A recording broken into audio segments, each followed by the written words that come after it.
Hi hello ನಮಸ್ಕಾರ. ನನ್ನ ಸ್ಟೈಲಲ್ಲಿ ನಮಸ್ಕಾರ ಗುರು. ನಾನು ನಿಮ್ಮ Mayura Raghavendra. Welcome to gold class.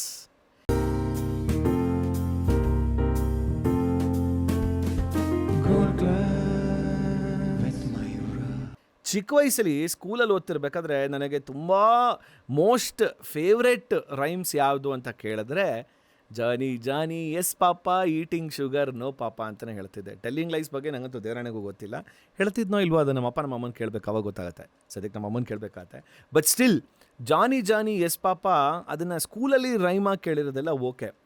ನನಗೆ ಒಂದು ಅಷ್ಟು ವರ್ಷಗಳ ಹಿಂದೆ ನನಗೆ ಈ ವ್ಯಕ್ತಿನ ಟಿ ವಿಲಿ ಕೇಳ್ತಿರ್ಬೇಕಾದ್ರೆ ನೋಡ್ತಿರ್ಬೇಕಾದ್ರೆ ಆಯ್ನಾ ಯಾಕೆ ಇವ್ರ ಹೆಸರು ತುಂಬ ವಿಚಿತ್ರವಾಗಿದೆ, ಇದೊಂಥರ ಈ ಜಾನಿ ಅಥವಾ ಈ ಹಳೇ ನಮ್ಮ ಕನ್ನಡ ಫಿಲಮ್ಸ್ಗಳಲ್ಲಿ ವಿಲನ್ ಒಬ್ಬರು ಇದ್ರು ಗೊತ್ತಾ, ಅವ್ರು ಜಾನಿ ಆ ಥರ ಅಂತ ಅಂದ್ಕೊಂಡಿದ್ದೆ ನಾನು. ಬಟ್ ಆಮೇಲೆ ಗೊತ್ತಾಯಿತು ಮೀಟ್ ಮಾಡಿದಾಗ ಇವರು JOHNNY ಅಲ್ಲ, JAANI ಜಾನಿ ಅಂತ. ಅದು ಯಾಕೆ, ಅದು ಹೇಗೆ ಹೆಸರು ಬಂತು ಅಂತ ತಿಳ್ಕೊಳ್ಳೋಣ ಇವತ್ತು. ನನ್ನ ಜೊತೆ ಒನ್ ಆ್ಯಂಡ್ ಓನ್ಲಿ ಈಗ ಇಡೀ ಕರ್ನಾಟಕನ ಇಡೀ ವಿಶ್ವಕ್ಕೆ ಪಾಪ್ಯುಲರ್ ಆಗಿರುವಂಥ ನಮ್ಮ ಆಫ್ ಸ್ಕ್ರೀನ್ ಕಾಮೆಂಟೇಟರಲ್ಲಿ ಇರುವಂತಹ ನಮ್ಮ ಜಾನಿ sir alias Srinivas Murthy sir ಇವತ್ತು ನನ್ನ ಜೊತೆ ಗೋಲ್ಡ್ ಕ್ಲಾಸಲ್ಲಿ. ಸರ್ ವೆಲ್ಕಮ್, ನಮಸ್ಕಾರ. ನಮಸ್ಕಾರ ಗುರು. ಸ್ಟೈಲಲ್ಲೇ ಹೇಳ್ಬಿಡೋಣ, ಹಾಗಾದ್ರೆ ಒಟ್ಟಿಗೆ ಹೇಳೋಣ ಸರ್. 3, 2, 1 ನಮಸ್ಕಾರ ಗುರು. ಶೋ ಎಂಡಲ್ಲಿ ಹೇಳ್ತೀನಿ ಇದನ್ನ, ನಿಮ್ಮ ಜೊತೆ ನೋಡಿ ಫಸ್ಟಲ್ಲೇ ಹೇಳ್ತಾ ಇರೋವಂಥದ್ದು. ಅಲ್ಲ ರಾಘವೇಂದ್ರ ಅವರೇ, ನಿಮ್ಮ ಗೋಲ್ಡ್ ಕ್ಲಾಸ್ ನೋಡ್ತಾ ಇದ್ದೆ ಇಲ್ಲಿಗೆ ಬರಕ್ಕೆ ಮುಂಚೆ. Yes sir. ಚಿತ್ರದಿಂದ ಬಂದವ್ರದ್ದು ದರ್ಶನ ಸಂದರ್ಶನ ಮಾಡಿದ್ದೀರಾ. ನಾವು ಚಿತ್ರ ಅಲ್ಲ ವಿಚಿತ್ರ, ನಾವು ಯಾಕೆ ನೋಡಿ ಸರ್, ಈ ಒಂದು ಹೊಸ ಸೀಸನಲ್ಲಿ ಈ ಚಿತ್ರವನ್ನು ಬಿಟ್ಟು ವಿಚಿತ್ರವನ್ನೇ ಮಾಡೋಣ ಅಂತ ನಾವು ಒಂದು ಆಸಕ್ತಿ ಇಟ್ಕೊಂಡಿದ್ದೀವಿ ಸರ್. ಆ್ಯಕ್ಚುಲಿ ಯಾಕಂದ್ರೆ ಅದರಿಂದ ಪ್ರೇರಣೆ ಜಾಸ್ತಿ ಸಿಗಬಹುದು ನಮಗೆ. ಅಂದರೆ ನಮ್ಗಿಂತ ವಿಚಿತ್ರ ಬೇರೆ ಯಾರು ಇಲ್ಲ ಅಂತ ಮೊದಲು ನಮಗೆ ಕರೆದಿದ್ದೀರಾ ನೀವು. ನಿಮ್ಮನ್ನು ಮೀಟ್ ಮಾಡಿದ್ಮೇಲೆ ಅದು ಗೊತ್ತಾಗೋಯ್ತು ನನಗೆ. ಅದು ಜೋಕ್ಸ್ ಅಪಾರ್ಟ್, ಎಂಥ ಅದ್ಭುತವಾದಂಥ ಕ್ಯಾರೆಕ್ಟರ್ ಸರ್, ನಿಜ ಹೇಳ್ತೀನಿ ನಾನು. ನೀವು ಯಾಕಂದರೆ ಸುಮಾರು ವಿಷಯಗಳಲ್ಲಿ ಇನ್ಸ್ಪೈರ್ ಮಾಡಿದ್ರಿ ನನಗೆ ಆ 3 ದಿವಸ ಮೀಟ್ ಮಾಡಿದ್ದು. ಸೊ KCCಲಿ ಬೇಸಿಕ್ಲಿ ಕನ್ನಡ ಚಲನಚಿತ್ರ ಕಪ್ಪಲ್ಲಿ ಕಾಮೆಂಟೇಟರಾಗಿ ನನಗೆ ಈ ಸಲ ಅವಕಾಶ ಸಿಕ್ಕಿತ್ತು. ಸೊ ನಾನು ಕಾಮೆಂಟ್ರಿ ಅಂದರೆ it is A cake walk, ಏನು ಮೈಕ್ ಮುಂದೆ ಕೂತ್ಕೊಂಡು ಮಾತಾಡ್ಕೊಳ್ಳೋದು, ದಟ್ಸ್ ಹೌ ನಾನು ಅಂದ್ಕೊಂಡಿದ್ದು. ಅಲ್ಲಿ ಹೋದ ಮೇಲೆ ಇವ್ರ ಸರ್ ಜೊತೆ ಕೂತ್ಕೊಂಡು ಮಾತಾಡಿದ ಮೇಲೆ ಆವಾಗ ಗೊತ್ತಾಯಿತು, ಗುರು ಅದೇ ಬೇರೆ ಇದೇ ಬೇರೆ, ಅದರಲ್ಲಿ ಏನೇನು ಬೌಂಡ್ರಿಗಳಿರುತ್ತೆ.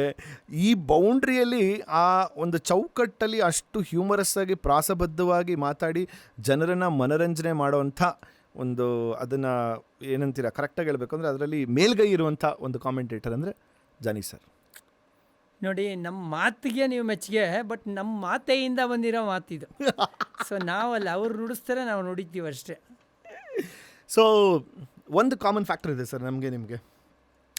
ಯಾಕಂದರೆ 6, 15, 24 ಇವರೆಲ್ಲ ನಂಬರ್ಸಲ್ಲಿ ಯಾರು ಹುಟ್ಟಿರ್ತಾರಲ್ಲ, ಹಾಗೆ. ಸೊ ಅವರೆಲ್ಲರೂ ಒಂಥರ ಸಿಕ್ಕಾಪಟ್ಟೆ ಮೀಡಿಯಾದಲ್ಲಿ ಚೆನ್ನಾಗಿ ಪಳಗ್ತಾರೆ ಅಂತ ಕೇಳ್ಪಟ್ಟಿದ್ದೀನಿ. ನಾವು ಮೀಡಿಯಾಗೆ ಬಂದಿದ್ದೇ ಲೇಟು. ನಾನು ಒಂಥರ ಲೇಟು ಸರ್. ಬರೀ ನೀವು ಲೇಟ್ ಇರ್ಬೋದು, ನಾನು ಆಫ್ ಲೇಟ್ ಅಂತ ಹೇಳ್ಬಿಡ್ತೀನಿ ಬಿಡಿ. ಸೊ ಡಿಸೆಂಬರ್ 15, 1972 ಇಸ್ವಿಲಿ ಹುಟ್ಟಿದ್ದು. ಸೊ ಕ್ರಿಕೆಟ್ ಯಾವಾಗ ಶುರು ಆಗಿದ್ದು ನಿಮ್ಮ ಜೀವನದಲ್ಲಿ? ಒಂದು ಟೆನ್ನಿಸ್ ಬಾಲ್ ಭಾಳ ಏನು ಹೇಳ್ತೀರಾ, ಚಿಕ್ಕ ವಯಸ್ಸಿಂದನೇ ಶುರು ಮಾಡಿಬಿಟ್ಟಿದ್ವಿ. ರೋಡ್ ನಾವು ಹುಟ್ಟು ಬೆಳೆದಿದ್ದೆಲ್ಲ ಬಾಂಧನವರ ಬೀದಿ ಗಾಂಧಿ ಬಜಾರಲ್ಲಿ, ಬಸವನಗುಡಿ. ಅಲ್ಲೇ ಎದುರುಗಡೆ ಟೆನ್ನಿಸ್ ಸ್ಕೂಲ್, ಅಂದರೆ ಗೌರ್ಮೆಂಟ್ ಗರ್ಲ್ಸ್ ಹೈಸ್ಕೂಲ್ ಅಂತಿದೆ, ಅದನ್ನು ಟೆನ್ನಿಸ್ ಸ್ಕೂಲ್ ಅಂತ ಕೂಡ ಕರೀತಾರೆ. ಅಲ್ಲಿ ಆಟ ಆಡೋದು ಟೆನ್ನಿಸ್ ಬಾಲು, ರಬ್ಬರ್ ಬಾಲು. ರೋಡಲ್ಲಿ ಲೈಟ್ ಕಂಬನೇ ನಮಗೆ ಸ್ಟಂಪ್ಸು. ಅವಾಗೆಲ್ಲ ಇಷ್ಟೊಂದು ಗಾಡಿಗಳಿಲ್ಲ, ಆವಾಗ ಇವಾಗ ಒಂದು ಸೈಕಲ್ ಬರೋದು. ಸೊ ರೋಡಲ್ಲಿ ಆಡ್ತಾ ಬೆಳೀತಾ ಐ ಥಿಂಕ್ 11 ಅಥವಾ 12 ವಯಸ್ಸಿಗೆ ನ್ಯಾಷನಲ್ ಕಾಲೇಜಲ್ಲಿ ಮರ್ಚೆಂಟ್ಸ್ ಕ್ರಿಕೆಟ್ ಕ್ಲಬ್ ಅಂತ ಇದೆ. ಓಕೆ. ನ್ಯಾಷನಲ್ ಕಾಲೇಜ್ ಮೈದಾನದಲ್ಲಿ ಅಲ್ಲಿ ಫಸ್ಟ್ ಟೈಮ್ ಹೋಗಿ ಜಾಯಿನ್ ಆಗಿದ್ದು ಕ್ರಿಕೆಟ್ ಆಡೋಕ್ಕೆ ಅಂತ. ಅಲ್ಲಿಂದ ನಮ್ಮ ಜರ್ನಿ ಶುರುವಾಗಿತ್ತು.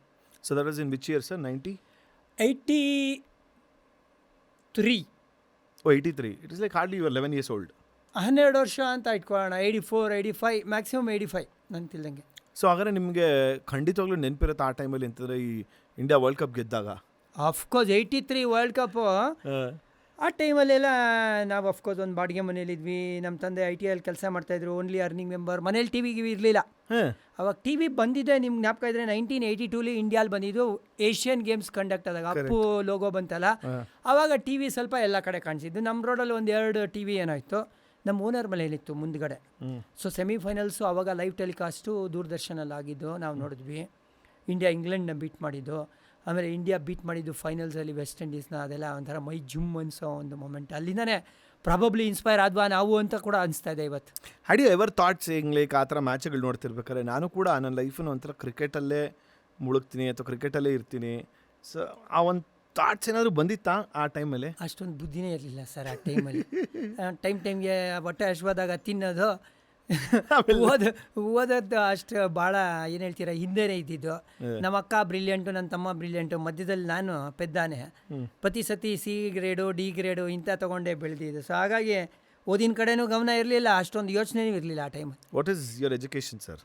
ಕಾಮಾಗಿರೋದ್ರಿಂದ BCom ಹೇಳ್ಬಿಟ್ರು, BCom ಆಗಿರೋ ಅಂತ. ಸೊ ಕಾಮಾಗಿದೆ. So Canara bank, I think that is where you strongly ಒಂಥರ ನೀವು ಅದನ್ನು ತುಂಬ ಆರಾಧಿಸ್ತೀರ ಅಂತ ನಂಗೆ ಗೊತ್ತು. ಸೊ ನಿಮ್ಮ ಜೀವನದಲ್ಲಿ ಕೆನರಾ ಬ್ಯಾಂಕಲ್ಲಿ ಅಲ್ಲಿ ಆಡೋಕ್ಕೆ ಶುರು ಮಾಡಿದ್ದು ಕೆಲಸ ಅಂದರೆ ಕೆಲವ್ರಿಗೆ ನಾನು ತಿಳ್ಕೊಂಡ್ರಂಗೆ ಕ್ರಿಕೆಟ್ ಮೂಲಕ ಕ್ರಿಕೆಟ್ ಆಡ್ತಿರೋದ್ರಿಂದ ಕೆಲಸ ಸಿಗುತ್ತೆ, ಈಸಿಯಾಗಿ ಸಿಗುತ್ತೆ, ಆ ಥರದ್ದು ಒಂದು ವರ್ಗದವ್ರು ಇರ್ತಾರೆ, ಅಥವಾ ನೀವು ಉಲ್ಟಾ ಆಗಿದ್ದ, ಅಥವಾ how exactly you got into Canara bank?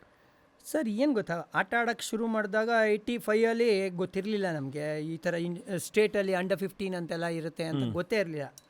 One fine day ನಮ್ಮ ಸ್ಕೂಲಲ್ಲಿ ನಮ್ಮ ಮ್ಯಾಥಮೆಟಿಕ್ಸ್ ಟೀಚರ್ BV ನಾಗರಾಜ್ ಅಂತ ಬಹಳ ಫೇಮಸ್ಸು, ನಮ್ಮ ಏನು ಪ್ರೆಸಿಡೆಂಟ್ ಮೆಡಲ್ ತೊಗೊಂಡಿದ್ದಾರೆ ಬೆಂಗಳೂರು ಹೈಸ್ಕೂಲಲ್ಲಿ. ಅವರು ನಮ್ಮ ಆಟ ನೋಡಿ ಅವ್ರು ಕಳಿಸಿದ್ದು ಸೆಲೆಕ್ಷನ್ಗೆ. ಅಂಡರ್ 15ಗೆ ಸೆಲೆಕ್ಟ್ ಆದಾಗ ರಾಹುಲ್ ದ್ರಾವಿಡು, ನಾನು, ಸುಜಿತ್ತು ಎಲ್ಲ ಒಟ್ಟಿಗೆ ಆಡಿದ್ದು. ಅಲ್ಲಿಂದ ನೆಕ್ಸ್ಟ್ ಇಯರ್ 17, ಅದಾದಮೇಲೆ 1990 ಒಂಥರ ಬ್ರೇಕ್ ಥ್ರೂ ಇಯರ್. ಒಂದೇ ವರ್ಷ 19, 21, 23 everything I played at the age of 17+.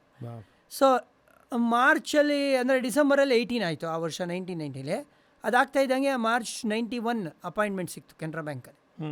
At the same time state bank of Mysuru ಇವಾಗ ಇಲ್ವಲ್ಲ, ಅದರಲ್ಲೂ ಒಂದು ಅಪಾಯಿಂಟ್ಮೆಂಟ್ ಕಾಯ್ತಾ ಇತ್ತು. ಬಟ್ ಚೂಸ್ ಮಾಡಿದ್ದು ಕೆನರಾ ಬ್ಯಾಂಕ್, ಯಾಕಂದರೆ ನನ್ನ ಜೊತೆ ಆಡಿದವರೆಲ್ಲ ಅಲ್ಲಿದ್ದರು ಅಂತ ಹೇಳ್ಬಿಟ್ಟು ಟೀಮ್ ಚೆನ್ನಾಗಿದೆ ಅಂದ್ಬಿಟ್ಟು ಕೆನರಾ ಬ್ಯಾಂಕ್ ಜಾಯ್ನ್ ಆಗಿದೆ. ಕೆನರಾ ಬ್ಯಾಂಕ್ ಜಾಯ್ನ್ ಆದಮೇಲೆ ಕ್ರಿಕೆಟಲ್ಲಿ ಒಳ್ಳೊಳ್ಳೆ ಎಕ್ವಿಪ್ಮೆಂಟ್ಸ್ ಇದೆ, ಅಥವಾ ಅದನ್ನು ನನಗೆ ಯೂಸ್ ಮಾಡೋಕ್ಕೆ ಹೆಲ್ಪ್ ಮಾಡಿದ್ದೆ ಕೆನರಾ ಬ್ಯಾಂಕ್. ನನ್ನ ಕೆರಿಯರ್ ಇವತ್ತೇನಾದರೂ ಇಲ್ಲಿ ತಂಗೆ ಬಂತು ಅಂದರೆ ಅದೇ ಕೆನರಾ ಬ್ಯಾಂಕ್ಗೆ ಕಾರಣ. ಅವ್ರಿಗೆ ನಾವು ಯಾವತ್ತಿದ್ರೂ ಚಿರಋಣಿ ಅಂತಲೇ ಹೇಳ್ಬೇಕಾದ್ರೆ ನಮ್ಮನೆ ಒಂದು ಸ್ವಲ್ಪ ಸ್ಟೆಬ್ಲೈಸ್ ಆಗಿದ್ದೇನೆ ನನಗೆ ಕೆಲಸ ಸಿಕ್ಕಿದ ಮೇಲೆ. ಅದರ್ವೈಸ್ ಓನ್ಲಿ ಅರ್ನಿಂಗ್ ಮೆಂಬರ್ ನಮ್ಮ ಡ್ಯಾಡು, ನಾವು 3 ಜನ ಮಕ್ಕಳು, ನಮ್ಮ ಅಜ್ಜಿ, ನಮ್ಮ ತಾಯಿ, 6 ಜನ. ನಮ್ಮನೇಲೆಲ್ಲ ಕಳ್ಳ ಬರೋಕ್ಕೆ ಆಗ್ತಾ ಇರಲಿಲ್ಲ, ಯಾಕಂದರೆ ನೋಡಿ ಆ ಒಂದೇ ರೂಮಲ್ಲಿ 6 ಜನ ಮಲಗ್ತಾ ಇದ್ವಿ. ಅವ್ನು ಕಾಲಿಟ್ರೆ ಯಾರ್ದಾರ ಮೇಲೆ ಕಾಲಿಡ್ಬೇಕಾ, ಕಳ್ಳ ಬಂದು ಏನು ತೊಗೊಂಡೋಗ್ತಾ ಇದ್ದೆ ಅದು ಗೊತ್ತಿಲ್ಲ ನನಗೆ, ಬಟ್ ಕಾಲಿಟ್ರೆ ಯಾರು ಕೊಯ್ ಅಂತ ಇದ್ದೀವಿ. ಆ ಥರ ಪರಿಸ್ಥಿತಿಯಿಂದ ಮೇಲೆ ಬಂದಿರೋದು. ಸೊ ಈ ಕಾನ್ಸೆಪ್ಟ್ ಚೆನ್ನಾಗಿದೆ ಆ್ಯಕ್ಚುಲಿ ಸಿನಿಮಾಲಿ ಯೂಸ್ ಮಾಡ್ಕೊಳ್ಳೋಕ್ಕೆ. ಆಲ್ರೆಡಿ ಹೇಳ್ಬಿಟ್ಟಿದ್ದೀರಾ, ಬಟ್ ಸ್ಟಿಲ್ ಎಷ್ಟೋ ಜನ ಈ ಇಂಟರ್ವ್ಯೂ ನೋಡದೇ ಇರೋರಿಗೆ ಕಳ್ಳ ಬಂದರೆ ಮನೆ ಎಷ್ಟು ಚಿಕ್ಕದಾಗಿರುತ್ತೆ.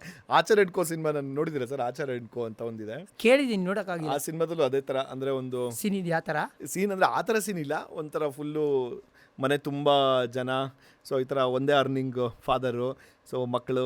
ನಾವು ಅದೇ ಲೈನೇ, ಆಚಾರ್ಯ ಹೆಣ್ಕೋ ಅಂದ್ಕೊಳ್ಳಿ, ನಾವು ಆಚಾರ್ಯಗಳೇ. So Johnny sir is known as a leg spinner. So primarily leg spinner ಅಂತ. ಸೊ ಐ ಮೀನ್ ಸಾಕಷ್ಟು ಸಂದರ್ಶನಗಳಲ್ಲಿ ನೀವು ಹೇಳಿರೋದನ್ನು ಆಲ್ರೆಡಿ ಸುಮಾರು ಜನ ನೋಡಿರ್ತಾರೆ, ಬಟ್ ಸ್ಟಿಲ್ ನೋಡಿಲ್ದಿರೋರಿಗೆ ಇದನ್ನು ಕೇಳ್ತಿರೋಂಥದ್ದು. ಆ ಲೆಗ್ ಸ್ಪಿನ್ನರ್ ಆಗಿದ್ದು ಹೇಗೆ? ಒಂದು ಅಂದರೆ ಲೈಕ್ ರೈಟ್ ಹ್ಯಾಂಡ್ ಬ್ಯಾಟ್ಸ್ಮನ್ನು ಕೂಡ ನೀವು. ಸೊ ಬಟ್ ಇವೆರಡರಲ್ಲಿ ಜಾಸ್ತಿ ಬೌಲರ್ ಆಗಿ ಗುರುತಿಸ್ಕೊಂಡಿದ್ದ, ಬ್ಯಾಟ್ಸ್ಮನ್ ಆಗಿ ಗುರುತಿಸ್ಕೊಂಡಿದ್ದ?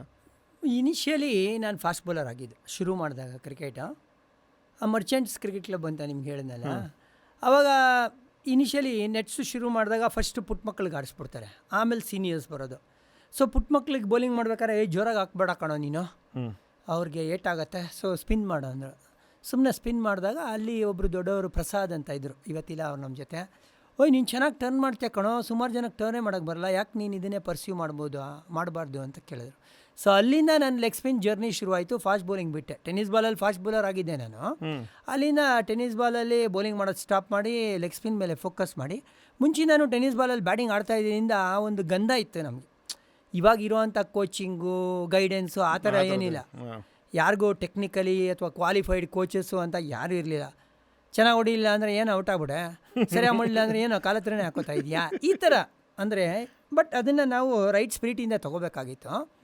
ಸೊ ಹಾಗಾಗಿ ಆ ಥರ ಲೆಗ್ ಸ್ಪಿನ್ನರ್ ಆಗಿದ್ದು. ಆಮೇಲೆ ಟೆನ್ನಿಸ್ ಬಾಲಲ್ಲಿ ಬ್ಯಾಟಿಂಗ್ ಆಡ್ತಾ ಇದ್ದಿದ್ದರಿಂದ ಅದು ಟ್ರಾನ್ಸ್ಲೇಟ್ ಆಯಿತು ಲೆದರ್ ಬಾಲ್ಗೂ ಕೂಡ ಅಂತ. ಈ ಲೆಗ್ ಸ್ಪಿನ್ನರ್ ಆಗಿದ್ದ ನೀವು you are known for a short run up ತೊಗೊಳ್ತಾ ಇದ್ದಿದ್ದು.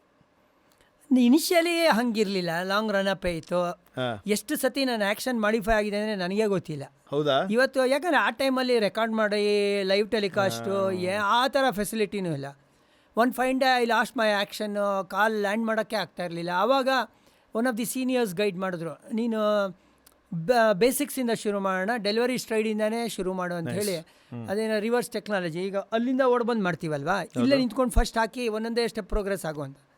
ಬಟ್ ಇಲ್ಲಿಂದ ನಿಂತು ಮಾಡಿದಾಗ ಕಂಟ್ರೋಲ್ ಜಾಸ್ತಿ ಸಿಗ್ತಾಯಿತ್ತು, ಒಳ್ಳೆ ಪರ್ಚೇಸ್ ಸಿಗ್ತಾಯಿತ್ತು ಅಂತ ಒಂದು ಸೀಸನ್ ಫುಲ್ ಹಂಗೆ ಬೌಲಿಂಗ್ ಮಾಡಿದೆ. ಒಂದು ಸ್ಟೆಪ್ಪಿಂದ ಒಂದೇ ಇಯರಲ್ಲಿ 100 ವಿಕೆಟ್ಸ್ ಬಂತು.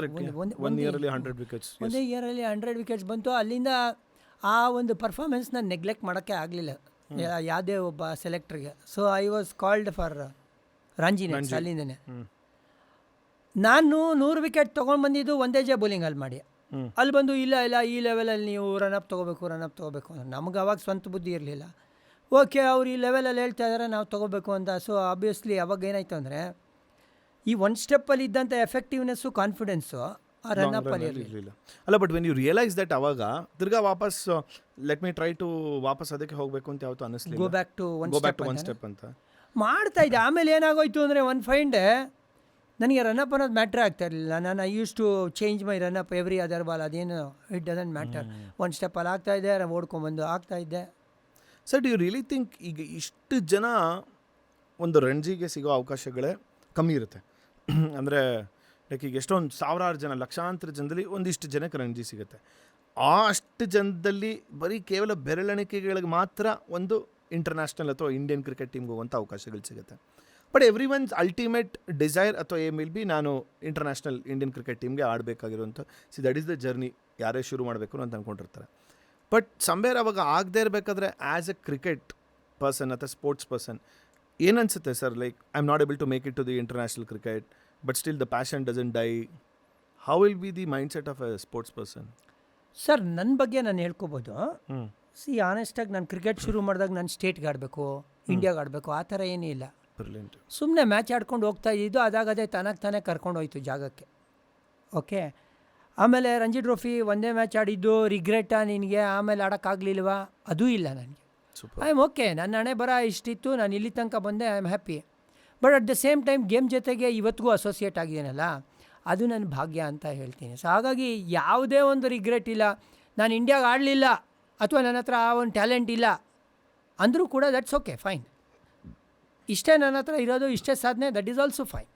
ಬಟ್ ನನಗೆ ಅವಕಾಶ ಸಿಕ್ಕಿದಾಗೆಲ್ಲ ಯಂಗ್ಸ್ಟರ್ಗೆ ಗೈಡೆನ್ಸು ಕೊಡೋದ್ರಲ್ಲಂತೂ ನಾನು ಯಾವತ್ತೂ ಹಿಂಜರಿರಲಿಲ್ಲ. ಖುಷಿಯಿಂದ ಹೇಳ್ಕೊತೀನಿ, ಪ್ರಸಿದ್ಧ ಕೃಷ್ಣ ನಮ್ಮ ಸ್ಕೂಲಿಂದಾನೇ ಶುರು ಮಾಡಿದ್ದು journey as an international cricketer. ಆಮೇಲೆ ಇನ್ನೊಬ್ಬರು ವುಮೆನ್ ಕ್ರಿಕೆಟರ್ ಕೂಡ ಇದ್ದಾರೆ, ದಿವ್ಯಾ ಜ್ಞಾನಾನಂದ ಅಂತ. ಅವರು India reckoning almost Indian senior team ತನಕ ಬಂದಿದ್ದಾರೆ. ಸೊ ಅದು ನನಗೆ ಇವತ್ತಿಗೂ ಖುಷಿ ಕೊಡುತ್ತೆ. In fact I think that is the way you have to see the life ಅನ್ನೋದನ್ನು ನೀವು ಒಂಥರ ಇಂಡೈರೆಕ್ಟಾಗಿ ನಿಮ್ಮ ಲೈಫಲ್ಲಿ ನೀವು ಅಳವಡಿಸ್ಕೊಂಡಿರೋದು. ನಂಗೆ ಅಲ್ಲ, ಬುದ್ಧಿ ಬರೋಕ್ಕೆ ಮುಂಚೆನೇ ಇದು ಬೈ ಡಿಫಾಲ್ಟ್ ಬಂತು ಅಂತ ಅದನ್ನ ಹೇಳೋದು. ಅಲ್ಲ, ಇಫ್ ಯು ನಾವು ಇದೇ ರೀತಿ ನಮ್ಮ ಜೀವನ ಇದೇ ರೀತಿ ನೋಡೋಕ್ಕೆ ಶುರು ಮಾಡಿಬಿಟ್ರೆ, ಅಂದರೆ ರಿಗ್ರೆಟ್ ಇಲ್ದಿರ ಈಗ ಯಾವುದೇ ಒಂದು ಮಾಡಬೇಕು ಇದೇ ನನ್ನ ಗೋಲ್ ಇರುತ್ತೆ ಅಂದ್ಕೊಳ್ಳೋದ್ರ ಬದಲು ಪಾಲಿಗೆ ಬಂದಿದ್ದು ಪಂಚಾಮೃತ ಅಂತ ಅಂದ್ಕೊಂಡು if you start embracing it ಅಲ್ವಾ, ಆವಾಗ ಇಟ್ಸ್ ಐ ಥಿಂಕ್ ಎಕ್ಸ್ಪೆಕ್ಟೇಷನ್ ಇದ್ದರೆ ನಿಮಗೆ ಬೇಜಾರು ಬರುತ್ತೆ. ಇವಾಗ ನೀನು ಎಕ್ಸ್ಪೆಕ್ಟೇಷನ್ ಇಟ್ಕೊಂಡಿಲ್ಲ ಅಂದರೆ ಸಿಕ್ಕಿದೆ, ಎಸ್ ಚೆನ್ನಾಗಿದೆ ಇದು ಅಲ್ವಾ, ಆ ಥರ. ಐ ಥಿಂಕ್ ಎಕ್ಸ್ಪೆಕ್ಟೇಷನ್ನೇ ಮೂಲ ಕಾರಣ ಅಂತ ಅನಿಸುತ್ತೆ. ನೀವು ಸ್ವಲ್ಪ ಬೇಜಾರು ಮಾಡ್ಕೊಳ್ಳೋಕ್ಕೆ ಅಥವಾ expectations is the mother of sorrow ಅಲ್ವಾ, ಖಂಡಿತ. ಅಥವಾ ನೀವು ಹಂಗೆ ಹೇಳ್ಬೋದಲ್ಲ. ಈಗ ಈ ಇಷ್ಟು ಬೆಳವಣಿಗೆ ಮಧ್ಯದಲ್ಲಿ ಜಾನಿ ಅವರು ಒಂದು ಕಾಮೆಂಟೇಟರ್ ಆಗಿ ಯಾವಾಗ ಬಂದಿತ್ತು? ಚೆನ್ನಾಗಿ, ಅದಕ್ಕಿಂತ ಮುಂಚೆ ಜಾನಿಯಾಗಿ ಹೆಸರು ಎಲ್ಲಿ ಹಿಂದೆ ಬಂದ ಅದನ್ನ ಹೇಳ್ಬೇಕು. 1990 ಇದು ಸೌತ್ ಝೋನ್ ಅಂಡರ್-21 ಇಂಟರ್ ಸ್ಟೇಟ್ ಟೂರ್ನಮೆಂಟ್ ಹಿಂದೂಪುರಲ್ಲಿ ನಡೆಯುತ್ತೆ. ಓಕೆ, ಹಿಂದೂಪುರ್ 1990 ಅದು ಒಂಥರ ಡೆವಲಪ್ಡ್ ಸಿಟಿ ಅಲ್ಲ. ಎಂಟರ್ಟೈನ್ಮೆಂಟ್ ಅಂದರೆ ಅಲ್ಲಿ ಬರೀ ತೆಲುಗು ಮೂವಿಗಳು, tent and theatre. Long tournament, Karnataka finals ತನಕ ಹೋಗಿ ಫೈನಲ್ಸ್ನ ಗೆಲ್ಲುತ್ತೆ. ಒಂದು 15ರಿಂದ 20 ದಿವಸ ನಾವು ಹಿಂದೂಪುರಲ್ಲಿ ಇರ್ತೀವಿ. ಎವ್ರಿ ಗೇಮ್ 3 ಡೇಸು, ಅದ್ರ ಮಧ್ಯೆ ಒಂದು 2 ದಿವಸ ಗ್ಯಾಪ್ ಇರುತ್ತೆ. ಸೊ ಒಂದು 15-20 ದಿವಸ ಅಲ್ಲೇ ಇರ್ತೀವಿ. ಏನು ಮಾಡೋದು, ಬೇರೆ ಟಿ ವಿ ಇಲ್ಲ, ರೇಡಿಯೋ ಹಾಕಿದ್ರೆ ತೆಲುಗು ಸಾಂಗು ನಮ್ಮ ತಲೆಬುಡ ಅರ್ಥ ಆಗಲ್ಲ. ಸೊ ಆ ಟೈಮಲ್ಲಿ ವಿಜಯ್ ಶಾಂತಿದು ಭಾಳ ಫೇಮಸ್ ಮೂವಿ ಬಂದಿತ್ತು, ಕರ್ತವ್ಯಂ ಅಂತ. ಭಾಳ ಫೇಮಸ್ ಆವಾಗ. ಅವರು ಅಂದರೆ heroine based movies, heroine oriented movies ಆ ಟೈಮಲ್ಲಿ ಕೆಲಸ. ಸೊ ಒಂದೊಂದಾಗೆ ಚೆನ್ನಾಗಿದೆ ಗುರು ಅಂತ. ಆಮೇಲೆ ನೆಕ್ಸ್ಟ್ ಇನ್ನೊಂದು ಯಾವುದೋ ಮೂವಿಗೆ ಹೋಗಿದ್ವಿ. ಆ ಮೂವಿಲಿ ಒಂದು ಕ್ಯಾರೆಕ್ಟರ್ ಜಾನಿ ಅಂತ ನಂತರ ಇತ್ತು. ಸೊ ನನ್ನ ಫ್ರೆಂಡ್ ರಾಶಿದ್ ಮೊಸಿನ್ ಅಂತ, one of the team mate, ಅವನು ಅಪ್ಪ ಜಾನಿ ಅಂತ ಅವತ್ತಿಂದ ಹಿಡ್ಕೊಂಡ್ರು ನೋಡಿ. ಅವತ್ತು ಬಂದಂಥ ನಾಮ ಅದು ಅಂಕಿತ ನಾಮ ಥರ ಉಳ್ಕೊಂಡ್ಬಿಟ್ಟಿದೆ ನನಗೆ. ಸೊ ಎಲ್ಲರೂ ಜಾನಿ ಅಂತ ಕರೆಯಕ್ಕೆ ಶುರು ಮಾಡ್ಬಿಟ್ರು. ನಮ್ಮ ಈ ಯಾರು ನನ್ನ ನೀಸು ಜಾನಿ ಮಾಮ ಅಂತಲೇ ಕರೆಯೋದು. ಹಾಂ, ಎಲ್ಲರೂ ಜಾನಿ ಅಂತಲೇ ಕರೆಯೋದು ಇನ್ಫ್ಯಾಕ್ಟ್. ಸರ್ ಈಗ that was which year sir? 1990. So ನೀವು ಕಾಮೆಂಟ್ರಿಗೆ ಶುರು ಮಾಡಿದ್ದು? ಕಾಮೆಂಟ್ರಿ ಶುರು ಮಾಡಿ 2018. ಸೊ ಆ 18 ಇಯರ್ಸಲ್ಲಿ ಅಫ್ಕೋರ್ಸ್ ಟಿ ವಿಲಿ ಕಾಣಿಸೋದು ಕಮ್ಮಿ ಇರುತ್ತೆ ಸರ್. 28 ಇಯರ್ಸು. ಸಾರಿ 2018. ಓ ಸಾರಿ, 2008 ಅನ್ಕೊಂಬಿಟ್ಟು. ಅಯ್ಯೋ 28 ವರ್ಷ. ಸೊ 28 ವರ್ಷ ಟಿ ವಿಲಿ ಕಂಡ್ರೆ ತುಂಬ ಕಮ್ಮಿ ಇರುತ್ತೆ. ಕಂಡೇ ಇಲ್ಲ. ನಾನು ಪಾದಾರ್ಪಣೆ ಮಾಡೋಕ್ಕೆ ಕಾರಣ ಕೂಡ ವಿಜಯ್ ಭರದ್ವಾಜ್. ಅದನ್ನೇ ಹೇಳ್ಬಿಡೋಣ ಇವತ್ತು. TV9 ಅವನು ಬೌಂಡ್ರಿ ಲೈನ್ ಅಂತ ಪ್ರೋಗ್ರಾಮ್ ಮಾಡೋನು. ಆಮೇಲೆ ಫಾರ್ ವಾಟ್ ಎವರ್ ರೀಸನ್ ಅವನು ಒಂದೆರಡು ಪ್ರೋಗ್ರಾಮ್ ಬರೋಕ್ಕಾಗಿಲ್ಲ ಅಂದರೆ ಯಾರು ಸಬ್ಸ್ಟಿಟ್ಯೂಟ್ ಬೇಕಲ್ಲ ಅಂತ ಹೇಳಿ, ಜಾನಿ ನೀನು ಬರೋ ನನ್ನ ಜೊತೆ ಅಂತ ಹೇಳಿ ಒಂದು ಪ್ರೋಗ್ರಾಮ್ ಕರ್ಕೊಂಡು ಹೋದ. ಸೊ ಆವಾಗ ಫಸ್ಟ್ ಟೈಮ್ ಕ್ಯಾಮ್ರಾ ಮುಂದೆ ಮಾತಾಡಿ, ಆವಾಗ ಗಂಗಾಧರ್ TV9 ಸ್ಪೋರ್ಟ್ಸ್ ಇನ್ಚಾರ್ಜ್ ಆಗಿದ್ರು. ಅವರು ಅಣ್ಣ ನೀವು ಚೆನ್ನಾಗಿ ಮಾತಾಡ್ತೀರಾ ಅಂತ ಹೇಳಿ ಅಲ್ಲಿಂದ ಎವ್ರಿ ಪ್ರೋಗ್ರಾಮ್ ಶುರು ಮಾಡಿದೆ. ಆಮೇಲೆ 2018 ಜಾನ್ವರಿ ಫೆಬ್ರವರಿಲಿ ನಿದಾಸ್ ಟ್ರೋಫಿ ಅಂತ ನಡೆಯುತ್ತೆ ಶ್ರೀಲಂಕಾಲಿ. ಈಗ ಜಿಯೋ ಇದೆಯಲ್ಲ, ಜಿಯೋ ಫಸ್ಟ್ ಟೈಮ್ ನಾವು ಅವ್ರಿಗೆ ಕಮೆಂಟ್ರಿ ಮಾಡಿದ್ವಿ ಗುರ್ಗಾವಿಂದ. ಸರಿ, ಗುರ್ಗಾವ್ ಅಲ್ಲ, ನೋಯ್ಡಾಲಿ ನಾನು ಭರದ್ವಾಜ್ ಇಬ್ಬರೇ commentators. Nidahas trophy 20 over tournament. Every match ನಾವಿಬ್ಬರೇ ಕಾಮೆಂಟ್ರಿ. 20 ಓವರ್ಸ್ ಈ ಇನ್ನಿಂಗ್ಸು, 20 ಓವರ್ಸ್ ಆ innings, entire tournament. That was the first commentary experience. In between time ಸಿಗೋದಲ್ಲ, ನೋಯ್ಡಾಯಿಂದ ಹತ್ರ ಮಥುರಾಗೆ ಹೋಗ್ತಾಯಿದ್ವಿ, ಹರಿದ್ವಾರ್ಗೆ ಹೋಗ್ತಾಯಿದ್ವಿ. ಸೊ ಇಬ್ಬರು ಒಟ್ಟಿಗೆ ಅರೌಂಡ್ 15-20 ಡೇಸ್ ಕಾಮೆಂಟ್ರಿ ಮಾಡಿದ್ವಿ. ಅದೇ ನಮ್ಮದು ಫಸ್ಟ್ ಎಕ್ಸ್ಪೀರಿಯನ್ಸ್ ಕಾಮೆಂಟ್ರಿ ಮಾಡೋಕ್ಕೆ. ಅದಾದಮೇಲೆ 2018 ಸ್ಟಾರ್ ಸ್ಪೋರ್ಟ್ಸು ಕನ್ನಡ ಕಾಮೆಂಟ್ರಿ ಮಾಡಬೇಕು ಶುರು ಮಾಡಿದ್ರೆ, ಆವಾಗ ತಾನೇ ಅವ್ರಿಗೆ IPL ಕಾಂಟ್ರಾಕ್ಟ್ ಸಿಕ್ಕಿದ್ದು 5 ಇಯರ್ಸ್ಗೆ. ಸೊ ರೀಜ್ನಲ್ ಲ್ಯಾಂಗ್ವೇಜ್ ಸ್ಟಾರ್ಟ್ ಮಾಡಬೇಕು ಅಂತ. ಸೊ ನಮ್ಮ ಸುನಿಲ್ ಜೋಶಿ, ವಿಜಯ್ ಭರದ್ವಾಜ್ ಅವರೆಲ್ಲ ಫಸ್ಟ್ ಹೆಸರುಗಳು, GRV ಅವರೆಲ್ಲ ಬಂತು. So they are also looking for somebody else. Sujith ಇದ್ದ ಆವಾಗ, ಇನ್ನೂ ಬೇಕಣ ಅಂತ ಹೇಳಿ ನನಗೆ ಕಾಮೆಂಟ್ರಿ ಗುರು ಅಂತ ಹೇಳಿದ್ರೆ ನವೀನ್ ಶೌರಿ ಅಂತ. ಅವರು ಅವಾಗ ಆ್ಯಕ್ಚುಲಿ ಕನ್ನಡಗೆ ಇನ್ಚಾರ್ಜ್ ಆಗಿದ್ದರು. ಫಸ್ಟು ಎಲ್ಲರೂ ಒಂದು voice record on some game record ಮಾಡ್ಬಿಟ್ಟು ಕಳಿಸ್ಬೇಕು. ಅವ್ರು ಅದನ್ನು ಇವ್ಯಾಲ್ಯೂಯೇಟ್ ಮಾಡಿ ಕರಿಬೇಕಾ ಬೇಡವಾ ಅಂತ ಡಿಸೈಡ್ ಮಾಡೋದು. ಸೊ ನನ್ನ ರೆಕಾರ್ಡಿಂಗ್ ಕಳಿಸಿದ ಮೇಲೆ ನಾನು ಕರೀಲೂ ಇಲ್ಲ ಅವರು. ಆಮೇಲೆ ಐ ಥಿಂಕ್ ಜೋಶಿ, ವೆಂಕಿ ಎಲ್ಲ ಮಾತಾಡಿ, ಇಲ್ಲ ನೀ ಕರ್ಸಪ್ಪ ಮಾಡ್ತಾರೆ, ಆ ಕಾನ್ಫಿಡೆನ್ಸ್ ನಮಗಿದೆ ಅಂತ ಹೇಳಿದ್ಮೇಲೆ ಒಂದು ಫೈನ್ ಡೇ ಕರೆದ್ರು ಕೂಡ ಅವ್ರಿಗೆ they are not convinced with my voice. ಇವ್ರದ್ದೇನೋ ವಾಯ್ಸ್ ಸುಮಾರಾಗಿದೆ. ಆಮೇಲೆ ಸ್ಟಾರಲ್ಲಿ ಒಬ್ಬರು ವಾಯ್ಸ್ ಸ್ಪೆಷಲಿಸ್ಟ್ ಇದ್ದಾರೆ. ಅವರಿಗೆ web series, Hindi web series ಎಲ್ಲ ಮಾಡ್ತಾರೆ. ಅವ್ರ ಹೆಸರು ನಂಗೆ ಮರ್ತೋಗ್ಬಿಟ್ಟಿದೆ. ಆ ವ್ಯಕ್ತಿ ಅಪ್ರೂವಲ್ ಕೊಟ್ಟ ಮೇಲೆ then they gave me couple of stints. ಅದಕ್ಕೆ ಮುಂಚೆ ಟ್ರೈನಿಂಗು ಒಂದು 2-3 ಡೇಸು, ಹಳೆ ಮ್ಯಾಚ್ಗಳ ಮೇಲೆ ಕಾಮೆಂಟ್ರಿ ಮಾಡಬೇಕಾಗಿತ್ತು. ಸೊ ಅಲ್ಲಿಂದ ಆ ಥರ ಶುರುವಾಗಿದ್ದು. ಪ್ರತಿಯೊಂದು ಹಂತದಲ್ಲಿ ತಿದ್ದಕ್ಕೆ ಕೈ ಹಿಡಿದು ಮುಂದೆ ನಡೆಸಿದ್ದು ನವೀನ್ ಶೌರಿ ನಮಗೆ. ಕಾಮೆಂಟ್ರಿದು ನುವಾನ್ಸಸ್ಸು, ಕಾಮೆಂಟ್ರಿದು ಇಂಟ್ರಕಸೀಸು, ಕಾಮೆಂಟ್ರಿ ಯಾವ ಥರ ಮಾಡಬೇಕು, ಒಂದು ಕ್ಯಾಮ್ರಾ ಶಾಟ್ ಈ ಥರ ತೋರಿಸಿದ್ದಾರೆ ಅಂದರೆ ಇದ್ರ ಉದ್ದೇಶ ಏನು, ಡ್ರೋನ್ ಆ್ಯಂಗಲಲ್ಲಿ ತೋರಿಸಿದ್ರು ಅಂದರೆ ಅದು ಉದ್ದೇಶ ಏನು, ಯಾತಕ್ಕೆ ತೋರಿಸ್ತಾ ಏನು ಅವನು, ಫೀಲ್ಡ್ ಸೆಟ್ ಗಮನಿಸಿ ಅದ್ರ ಬಗ್ಗೆ ನೀವು ಮಾತಾಡಿ ಅಂತ. So each and every aspect ಕಾಮೆಂಟ್ರಿದು ತಿಳಿಸ್ಕೊಟ್ಟಿದ್ದು ನವೀನ್ ಶೌರಿ ಅವರು. ಸೊ ಇವತ್ತು ನಾವು ಅವ್ರನ್ನ ಜ್ಞಾಪಿಸ್ಕೊಳ್ಳೇಬೇಕು. ನವೀನ್ ಅವರೇ ತುಂಬ ಧನ್ಯವಾದಗಳು. ಸೊ ವಿಜಯ್ ಭರದ್ವಾಜು, ನವೀನ್ ಶೌರಿ. ಬಟ್ ಈ ಒಂದು ಚೌಕಟ್ಟಲ್ಲಿ Johnny sir is known for ಪ್ರಾಸಬದ್ಧವಾಗಿರುವಂಥ ಕಾಮೆಂಟ್ರಿ ಅಂತ. ಸರ್ ನಾನು ಮೊನ್ನೆ ರಾಘವೇಂದ್ರ ರಾಜ್ ಅವ್ರ ಜೊತೆ ಮಾತಾಡ್ತಿರ್ಬೇಕಾದ್ರೆ ಅದೇ ಹೇಳ್ತಿದ್ದೆ, 2 ರೀತಿ ಇರುತ್ತೆ ಅಂತ. ಒಂದು ಈ ಏನಂತೀರ, ಅದಕ್ಕೊಂದು ಚೌಕಟ್ಟಲ್ಲಿ ಆ ಬೌಂಡ್ರಿ ಒಳಗಡೆ ಒಂದು ಫಿಕ್ಸ್ಡ್ ಪ್ರೀ ರಿಕ್ವಿಸಿಟ್ ಇದೆ, ಒಂದು ಟೋನಲ್ಲಿ ಹೋಗುವಂಥದ್ದು. ಅಂದರೆ ಫಾರ್ ಎಕ್ಸಾಂಪಲ್ ಈಗ ಒಂದು ಹರ್ಷ ಭೋಗ್ಲೆ ಅವರು ಆಗಿರಬಹುದು, ಅಥವಾ ಇವರು ರವಿಶಾಸ್ತ್ರಿ ಅವರು ಆಗಿರಬಹುದು. ಹ್ಯೂಮರ್ ಇರುತ್ತೆ, ಹ್ಯೂಮರ್ ಎಲಿಮೆಂಟ್ ಇರಲ್ಲ ಅಂತಲ್ಲ, but that is a very very subtle, correct, that's the right word. But you are totally contrast to it, saying like ಅದು ಹೆಂಗೆ ಅಂದರೆ ಹ್ಯೂಮರು, ನನಗೆ ಒಂದು ವಾಕ್ಯ ಸಿಕ್ಕಿದ್ರೆ ಅದರಲ್ಲಿ 8 ಪದ ಇದ್ದಾರೆ, 7 ಪದ ಹ್ಯೂಮರ್ ಹಾಕ್ತೀನಿ, ಇನ್ನು 1 ಪದ ನಾರ್ಮಲ್ ಆಗಿರುತ್ತೆ ಅನ್ನೋ ಆ ಒಂದು ಮೋಡಲ್ ನೀವು ಹೋಗಿದ್ದು. You gave it different dimension to the Kannada commentary. So that was by default ನಿಮ್ಮ ಒಳಗಡೆ ಇದ್ದಿದ್ದು ಆ ಟ್ಯಾಲೆಂಟ್ ಹಂಗೆ ಬಂದಿದ್ದ, ಅಥವಾ ಇಟ್ ವಾಸ್ ಎ ಡೆಲಿಬ್ರೇಟ್? ಭಗವಂತ ನುಡಿಸ್ತಾನೆ, ನಾವು ನುಡಿತೀವಿ, ಯಾವುದೂ ಸ್ಕ್ರಿಪ್ಟೆಡ್ ಇಲ್ಲ, ಅಷ್ಟು ಮಾತ್ರ ಹೇಳ್ಬಿಡ್ತೀನಿ. ಆ ಸಮಯದಲ್ಲಿ ಏನು ಹೊಳೆಯುತ್ತೋ ಅದನ್ನು ಹೇಳ್ತೀನಿ. But at the same time ಕಾಮೆಂಟ್ರಿಲಿ ನೀವು ಮಾತಾಡುವಾಗ ಬಹಳ ಎಚ್ಚರಿಕೆಯಿಂದ ಇರಬೇಕು. ಯಾಕಂದರೆ ನೀವು ಒಂದು ಸತಿ ಮಾತಾಡಿದ್ಮೇಲೆ ಆ ವರ್ಡ್ನ ವಾಪಸ್ ತೊಗೊಳಕ್ಕಾಗದೇ ಇಲ್ಲ, ಗೊತ್ತಾಯ್ತಲ್ಲ. ಹಾಗಾಗಿ 100% ಫೋಕಸ್ಸು ಅಟೆನ್ಷನ್ ಇಲ್ಲದೆ ಕಾಮೆಂಟ್ರಿ ಮಾಡೋಕ್ಕಾಗದ್ದೇ ಇಲ್ಲ ನೀವು. ಯಾಕೆ ನಾನು ನಗ್ತಾ ಇದ್ದೀನಿ ಅಂದರೆ ಇದುವರೆಗೂ ನಾನು ಕಾನ್ಷಿಯಸ್ ಆಗಿ ಒಂದು ಪದನ ಯೂಸ್ ಮಾಡ್ತಾ ಇಲ್ಲ. ಯಾವ ಪದ ಅಂತ ನೆನಪಿದೆಯಾ ಸರ್? ಇರಿ ಹೇಳ್ತೀನಿ ನಾನು ನಿಮಗೆ. ಅದು ಎಲ್ಲೋ ಒಂದು ಕಡೆ ಐನೋ ಎಲಿಫೆಂಟ್ಸ್ ಮೆಮರಿ ನಿಮ್ಮದು ಅಂತ ನನಗೆ ಗೊತ್ತಿದೆ. ನಾನು KCC ಮಾತಾಡ್ತಿರ್ಬೇಕಾದ್ರೆ ಸರ್ ಜೊತೆ ಎಷ್ಟೊಂದು ಸ್ಟಿಂಟಲ್ಲಿ ಎಲ್ಲೋ ಒಂದು ಕಡೆ ಅಂದಾಗ ಎಲ್ಲಿ ಎಲ್ಲ ಇಲ್ಲೇ ನೋ ದ್ಯಾಟ್ ಒನ್ ಥಿಂಗ್ ನೀವು ನಂಗೆ ಹೇಳ್ಕೊಟ್ಟಿದ್ದು ಅದು ಬರೀ ಕಾಮೆಂಟ್ರಿಗೆ ಸೀಮಿತ ಅಂತಲ್ಲ. ನಾನು ಅದನ್ನು ಕಾನ್ಷಿಯಸ್ ಆಗಿ ಸುಮಾರು ಕಡೆ ಅದನ್ನು ಅಳವಡಿಸೋದಕ್ಕೆ ಟ್ರೈ ಮಾಡ್ತೀನಿ. ಅದು ಗೊತ್ತಿಲ್ಲದೆ ಏನು ಗೊತ್ತಾ, ಅದೊಂಥರ ಕನೆಕ್ಟಿಂಗ್ ವರ್ಡ್ ಥರ. ಇದು ನವೀನ್ ಶೌರಿ ಅವರೇ ಹೇಳ್ಕೊಟ್ಟಿದ್ದೀವಿ. ನಾವು ಕಾಮೆಂಟ್ರಿ ಶುರು ಮಾಡಿದಾಗ ಸೊ ಹಾಗಾಗಿ it's a connecting word between two sentence. So ಈ ಎಲ್ಲೋ ಒಂದು ಕಡೆ ಈ ಮಾತಾಡುವಾಗ ನೀವು ನೆಕ್ಸ್ಟ್ ಏನು ಮಾತಾಡಬೇಕು ಅಂತ ಯೋಚಿಸ್ತಾ ಇರ್ತೀರ. So that is the connector basically. Correct. ಮೊನ್ನೆ ನಾನು ಮೊದಲನೇ ಎಪಿಸೋಡು ಸಾಕಷ್ಟು ಜನ ನೋಡಿದ್ರೆ ಅದ್ರಲ್ಲಿ ಗೊತ್ತಾಗುತ್ತೆ. ನಮ್ಮ ದೊಡ್ಡಣ್ಣ ಫೋನ್ ಮಾಡ್ಬಿಟ್ಟು ಹೇಳ್ತಾ ಇದ್ರು, ಅದು ಹೇಗಾಗುತ್ತೆ ಗೊತ್ತಾ ಸರ್, ಈಗ ಏನೋ ಒಂದು ಪದ we get addicted to it for one ಸೀಸನಲ್ಲಿ ಗೊತ್ತಿಲ್ಲದೇನೆ. ಸೊ ನಂಗಿಂದ ರೀಸೆಂಟ್ ಟೈಮ್ಸಲ್ಲಿ ಒಂದು ಪದಕ್ಕೆ ಅಡಿಕ್ಷನ್ ಆಗ್ಬಿಟ್ಟಿದ್ದೀನಿ. ಎಗ್ರೋಗುತ್ತೆ ಅಂದರೆ ಸಮಥಿಂಗ್ ಲೈಕ್ ರಿಯಲಿ ವಾವ್ ಅಂತ ಎಗ್ರೋಗೋ ಥರ ಇತ್ತು ಅಂತ. ಸೊ ಅವ್ರು ಹೇಳ್ತಾ ಇದ್ರು, ವಿಜಯ್ ರಾಘವೇಂದ್ರ ಎಪಿಸೋಡ್ ಅದು ರೆಕಾರ್ಡ್ ಮಾಡ್ಬೇಕಾದ್ರೆ ಒಂದು 2-3 ಸಲ ಯೂಸ್ ಮಾಡಿದ್ಯಾ ಅದನ್ನು ಅಂತ. ಐ ಲೈಕ್ ಹೌದಾ, ನನಗಿದು ಗೊತ್ತೂ ಆಗಿಲ್ಲ ಅಂತ.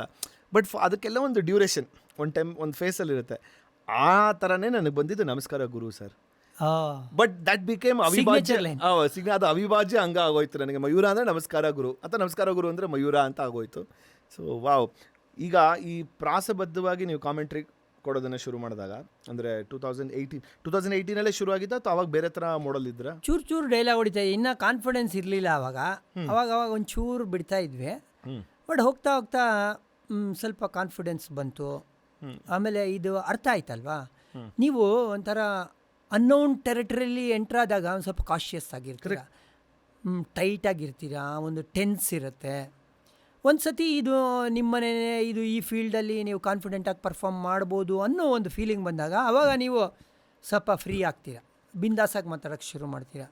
ಆವಾಗ ಏನು ಹೇಳಬೇಕು ಅನ್ನೋ ಕಡೆ ಫೋಕಸ್ ಇರಲ್ಲ, ಹೇಗೆ ಹೇಳಬೇಕು ಅನ್ನೋ ಕಡೆ. But did you initially invite any trouble ಅಂತಂದರೆ ಆ ಮಡಿವಂತಿಕೆಯ ಕಾಮೆಂಟ್ರಿಯಿಂದ ಹೊರಗಡೆ ಬಂದು? ಇಲ್ಲ, ನಮಗೆ ನವೀನ್ ಶೌರಿ ಅವರು ಫಸ್ಟ್ ಪಾಠ ಹೇಳ್ಕೊಟ್ಟಿದ್ದೇನು ಗೊತ್ತಾ, ಬಿಗ್ ಬಾಸ್ ಯಾತಕ್ಕೆ ಫೇಮಸ್ ಆಗಿರೋದು ಹೇಳಿ? ಕಾನ್ವರ್ಸೇಷನ್ಗೆ. ಬಿಗ್ ಬಾಸಲ್ಲಿ ಬೇರೆ ಏನಿದೆ, ಇಬ್ಬರು ಮಾತಾಡೋದು ಬಿಟ್ಟರೆ ನಥಿಂಗ್ ಎಲ್ಸ್. ಸೊ ನಿಮ್ಮ ಕಾಮೆಂಟ್ರಿ ಯಾವ ಥರ ಇರಬೇಕು ಅಂದರೆ ಜನಕ್ಕೆ ಎಂಗೇಜಿಂಗ್ ಆಗಿ ಇಡಬೇಕು. ಆ ಥರ ಒಂದು ಕಾನ್ವರ್ಸೇಷನ್ ಬಿಲ್ಡ್ ಮಾಡಿ. ಕಾನ್ವರ್ಸೇಷನ್ ಯಾವ ಥರ ನೀವು ಪುಸ್ತಕದ ಕನ್ನಡ ಮಾತಾಡಿದ್ರೆ ಕಾನ್ವರ್ಸೇಷನ್ ಆಗಲ್ಲ. ಯಾಕಂದರೆ ಯಾರು ಅಚ್ಚ ಕನ್ನಡ ಸ್ವಚ್ಛ ಕನ್ನಡ ಯಾರ್ರೀ ಕಾನ್ವರ್ಸೇಷನ್ ಮಾಡ್ತಾರೆ? ನೀವು ಕಟ್ಟೆ ಮೇಲೆ ಕೂತಾಗ ಯಾವ ಥರ ಇರುತ್ತೆ ಡಿಸ್ಕಷನ್? ಕ್ಯಾಶುವಲ್ ಆಗಿರ್ಬೇಕಲ್ಲ, ಅದೇ ಥರ ಬೇಕು ನಮಗೆ. ಹಳೆ ಪದಗಳು ಬೇಡ, ನಮಗೆ ಚೆಂಡು ಅನ್ನೋದು ಬೇಡ, ಉದ್ದರಿ ಅನ್ನೋದು ಬೇಡ, ದಾಂಡಿಗ ಅನ್ನೋದು ಬೇಡ. ಇದೆಲ್ಲ ಗ್ರೌಂಡ್ ರೂಲ್ಸ್ನ ಸೆಟ್ ಮಾಡಿದೆ ನವೀನ್ ಶೌರಿ. ಸೊ ಈಗ ನೀವೀಗ ಮಾಡ್ರನ್ ಡೇ ಕಾಮೆಂಟ್ರಿ, ಈ ಪ್ರಾಸಬದ್ಧ ಎಲ್ಲ ಹೇಳ್ತೀರಲ್ಲ, ಅದಕ್ಕೆ ಪ್ರಾಬಬ್ಲಿ ಪಿತಾಮಹ ಇವರೇ ಅಂತ ಹೇಳಬೇಕು. Correct, you right. ಬಿಕಾಸ್ ಎಷ್ಟೋ ಜನ ಈ ಕನ್ನಡ ಕಾಮೆಂಟ್ರಿ ನೋಡ್ತಾ ಇರೋರು ಫಸ್ಟ್ ಹೇಳ್ಬೇಕಾರೆ, ಗುರು ನಾವು ರೇಗಿಸ್ಬೇಕಾರೆ ಫನ್ನಿಯಾಗಿ ರೇಗಿಸ್ತಿದ್ವಿ, ಅಗಲವಾದ ಚೆಂಡು ಇದ್ಯಾವುದಿದೆ ಅಂದರೆ ಆ ಟೈಮ್ಗೆ ಅದು ಕರೆಕ್ಟ್ ಆಗಿತ್ತು. ಕೃಷ್ಣಮೂರ್ತಿ ಅಂತ ಒಬ್ಬರು ಇದ್ರು, ಅವರೆಲ್ಲ AIRಗೆ ಕನ್ನಡದಲ್ಲಿ ಕಾಮೆಂಟ್ರಿ ಕೊಡೋರು. ಅದು ಆವಾಗಿಂದು ಏನು ಹೇಳ್ತೀರಾ, ಅವಾಗ ಸ್ವಚ್ಛ ಕನ್ನಡನೇ ನಿಮಗೆ ಅಚ್ಚ ಕನ್ನಡ ಆಗಿತ್ತು. ಜನ ಇಂಗ್ಲೀಷ್ ಪದನ ಭಾಳ ಕಮ್ಮಿ ಬೆಳೆಸೋರು. ಬಟ್ ನಾನು ಅದೇ ಕಾಮೆಂಟ್ರಿ ಇವತ್ತು ಮಾತಾಡ್ತೀನಿ ಅಂದರೆ ಯಂಗರ್ ಜನ್ರೇಷನ್ ನನ್ನ ಜೊತೆ ಕನೆಕ್ಟೇ ಆಗಲ್ಲ. ಏನೋ ಮಾತಾಡ್ತಾವನು, ಎಲ್ಲ ಬೌನ್ಸರ್ ನಮ್ಮ ತಲೆ ಮೇಲೆ ಹೋಗ್ತಾಯಿದೆ, ಯಾಕೆ ಬೇರೆ ಅಂತ ಹೇಳ್ತಾರೆ ಹುಡುಗರು, ಗೊತ್ತಲ್ವಾ? ಸೊ ಅವ್ರಿಗೆ ಡ್ಯೂಡ್ ಥರ ಮಾತಾಡ್ಬೇಕು ನೀವು. ಸೊ ಅದಕ್ಕೆ ಈ ಒಂದು ಟ್ರಾನ್ಸಿಷನ್, ಈ ಒಂದು ಮೇಕ್ ಓವರು. ಈಗ ಲೆಟ್ಸ್ ಟಾಕ್ ಅಬೌಟ್, ನೀವಾಗಲೇ ಒಂದಿಷ್ಟು ಕರ್ನಾಟಕದ ಪ್ಲೇಯರ್ಸ್ ಹೆಸರುಗಳನ್ನ ತೊಗೊಂಡ್ರಿ. ಅವಾಗ ಹೇಳ್ಬೇಕಾದ್ರೆ ನಂಗೊಂದು ಸಡನ್ನಾಗಿ ನೆನಪಾಯಿತು ಸರ್. ಒಂದು ಪಾಯಿಂಟಲ್ಲಿ ಇಂಡಿಯನ್ ಕ್ರಿಕೆಟ್ ಟೀಮ್ ಅಂದರೆ 11 ಜನ ಪ್ಲೇಯರ್ಸಲ್ಲಿ 7ರಿಂದ 8 ಜನ ಕರ್ನಾಟಕದವರೇ ಇದ್ದಿದ್ದು. ಸುಜಿತ್ ಸೋಮಸುಂದರಿಂದ ತೊಗೊಂಡ್ರೆ ಡೇವಿಡ್ ಜಾನ್ಸನ್ವರೆಗೂ. ಏನು ಗೊತ್ತಾ, ಇವಾಗ IPL 7 ಜನ ಇಂಡಿಯನ್ಸು, 4 ಜನ ಫಾರಿನರ್ಸ್ ಅಲ್ವಾ? ಅದನ್ನ ನಾವು ಇಂಡಿಯನ್ ಟೀಮ್ಗೆ ಅವಾಗಲೇ ಕೊಟ್ಬಿಟ್ಟಿದ್ದೀವಿ. 7 ಜನ ಕರ್ನಾಟಕದವರು, ಇನ್ನು 4 ಜನ ಬೇರೆಯವ್ರು ಹಾಕೊಂಡ್ರು. ಐ ಥಿಂಕ್ ಸೌರವ್ ಗಂಗೂಲಿ ಅಥವಾ ಆಮೇಲೆ Tendulkar, maybe VVS Laxman and ಇನ್ಯಾರೋ ಗೊತ್ತಿಲ್ಲ ಸರ್, ಇನ್ನೊಬ್ರು. ನನಗೆ ಈಗಲೂ ನೆನಪಿದೆ, ಸುಜಿತ್ ಸೋಮಸುಂದರಿಂದ ಹಿಡಿದು ಆಮೇಲೆ ಡ್ರಾವಿಡ್ ಆಗಿರ್ಬೋದು, ಜೋಶಿ ಅವರಾಗಿರ್ಬೋದು, Anil, Sunil, Venky, Javagal, Vijay Bharadwaj. I think that was the golden period of ಕಣಿ ಮುಲಾಜಿಲ್ದೆ. ಇದು ನನ್ನ ಲೈನ್. ಕಣಿ ಮುಲಾಜಿಲ್ದೆ. ಇವೆಲ್ಲ ನೀವು ಇವ್ರ ಪ್ಲೇಯರ್ಸ್ಗಳ ಜೊತೆ if you have to share ಒಂದೊಂದು ಮೆಮೊರಿ ಅಂತಂದರೆ, ಈಗ let start with Anil Kumble sir. Kumble sir ಭಾಳ ಸೀರಿಯಸ್, ತಮಾಷೆ ಮಾಡೋಕ್ಕಾಗೋದೇ ಇಲ್ಲ ನೀವು ಅವ್ರ ಜೊತೆ. ಹೌದಾ? ಮತ್ತು ಅವರು ಸೀರಿಯಸ್, ಫೋಕಸ್ಡ್, ಅಟೆನ್ಷನ್, ಆಮೇಲೆ ಹೈಲಿ ಇಂಟೆನ್ಸ್. ಅಂದರೆ ಫೀಲ್ಡಲ್ಲಿ ಆಡುವಾಗ ಮಾತ್ರ ಅವ್ರು ಯಾವತ್ತೂ ಕ್ಯಾಶುಯಲ್ ಆಗಿ ತೊಗೊಳ್ಳೋಲ್ಲ. ಎವ್ರಿ ಗೇಮು ಸೇಮ್ ಟ್ರೀಟ್ ಮಾಡ್ತಾರೆ. ಅದು ಏನು ಹೇಳಿ, ಲೀಗ್ ಸ್ಟೇಜ್ ಇರಲಿ ಅಥವಾ ಟೆಸ್ಟ್ ಕ್ರಿಕೆಟ್ ಇರಲಿ. Off screen, I mean off field, ಭಾಳ ನೈಸ್ ಜೆಂಟ್ಲ್ಮನ್. ಒಂದು ಸತಿ ಜೋರಾಗಿ ಮಾತಾಡಿದ್ದೆ ಕೇಳಿಲ್ಲ. ಅಂದರೆ ಅಥಾರಿಟಿ ಇದೆ, ಈ ವ್ಯಕ್ತಿ ಪ್ರೆಸೆನ್ಸ್ ಇದೆ. ಅವ್ರೊಂದು ಮಾತು ಹೇಳಿದ್ರು ಅಂದರೆ ಅದು ಇಟ್ ಕಮ್ಸ್ ವಿತ್ ಅಥಾರಿಟಿ ಅಂತಾನೆ, ತೂಕ ಇರುತ್ತೆ. ಬಟ್ ಅವರು ಕೋಪ ಮಾಡಿಕೊಂಡು ಸಿಡ್ಕೋದು ಆ ಥರ ಎಲ್ಲ ಇಲ್ಲ. ಇವತ್ತಿಗೂ ಅದೇ ಥರ ಮಾತಾಡ್ತಾರೆ. ಲೆಜೆಂಡ್ ಆಫ್ ಇಂಡಿಯನ್ ಕ್ರಿಕೆಟ್ ಅಥವಾ ವರ್ಲ್ಡ್ ಕ್ರಿಕೆಟ್ ಆ ವ್ಯಕ್ತಿ. ಬಟ್ ಇವತ್ತೂ ಚಿನ್ನದಂಥ ಮನುಷ್ಯ ಅವರು. ಇನ್ನು ಶ್ರೀನಾಥ್ ಯಾವಾಗಲೂ ಎಲ್ಲರೂ ಕಾಳು ಎಳಿಯೋಂಥ ಒಬ್ಬ ಮನುಷ್ಯ. ಹೌದಾ? ಒಳ್ಳೆ ಕಾಮಿಡಿ ಮನುಷ್ಯ ಅವರು. ಹೌದಾ? ಅಯ್ಯ, ನೀವು ಗೊತ್ತೇ ಇಲ್ಲ ನೋಡೋಕ್ಕೆ ಅವ್ರು match referee, but number 1 comedian ಅವರೇನೆ. ಫುಲ್ ಯಾವಾಗಲೂ. ಸುನೀಲ್ ಜೋಶಿಗೆ ಅಂತೂ ಪ್ರಾಣ ಹಿಂಡ್ಬಿಡ್ತಾರೆ ಅವರು. ನಿನ್ನ ಜೋಶಿ ಸರ್ ಒಂಥರ ನಮ್ಮ ಪಾಪ ಪಾಂಡು ಥರ. ಅವ್ರಾಯ್ತು, ಅವ್ರ ಕೆಲಸ ಆಯಿತು.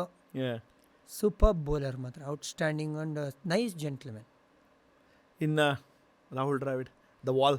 ಆ ವಾಲ್ ಬಗ್ಗೆ ನಾವೇನು ಮಾತಾಡೋದು ಅಂದರೆ, ರಾಹುಲ್ನ ನಾನು ಅದೇ ಹೇಳ್ದೆ, 1987 ಫಸ್ಟ್ ಟೈಮ್ ಮೀಟ್ ಮಾಡಿದ್ದೆ ಅಂಡರ್ 15 ಆಡಿದಾಗ. ಅವತ್ತು ಹೇಗಿದ್ರು ಇವತ್ತಿಗೂ ಅದೇ ಥರ, ಸಿಕ್ಕಿದಾಗ ಅದೇ ಥರ ಮಾತಾಡ್ಸೋದು, ಅದೇ ಕಾಮರಾಡ್ರಿ. ವ್ಯಕ್ತಿ ಒಂಚೂರು ಚೇಂಜ್ ಆಗಿಲ್ಲ. ವ್ಯಕ್ತಿತ್ವ ಚೇಂಜ್ ಆಗಿರ್ಬೋದು, ವ್ಯಕ್ತಿ ಚೇಂಜ್ ಆಗಿಲ್ಲ. ಆ ಪ್ರಾಸ ಅದಕ್ಕೆ ಹೇಳೋದು, ಅದು ಖುಷಿ ಆಗುತ್ತೆ. Let's do, you are doing actual commentary sir. So ಕಾಮೆಂಟ್ರಿಲಿ ನಾನು ಹೇಳ್ತಾ ಇರೋಂಥ ಪ್ಲೇಯರ್ಸ್ಗಳ ಹೆಸರುಗಳನ್ನ ಶಿಫ್ಟ್ ಮಾಡ್ತಿರ್ತೀನಿ.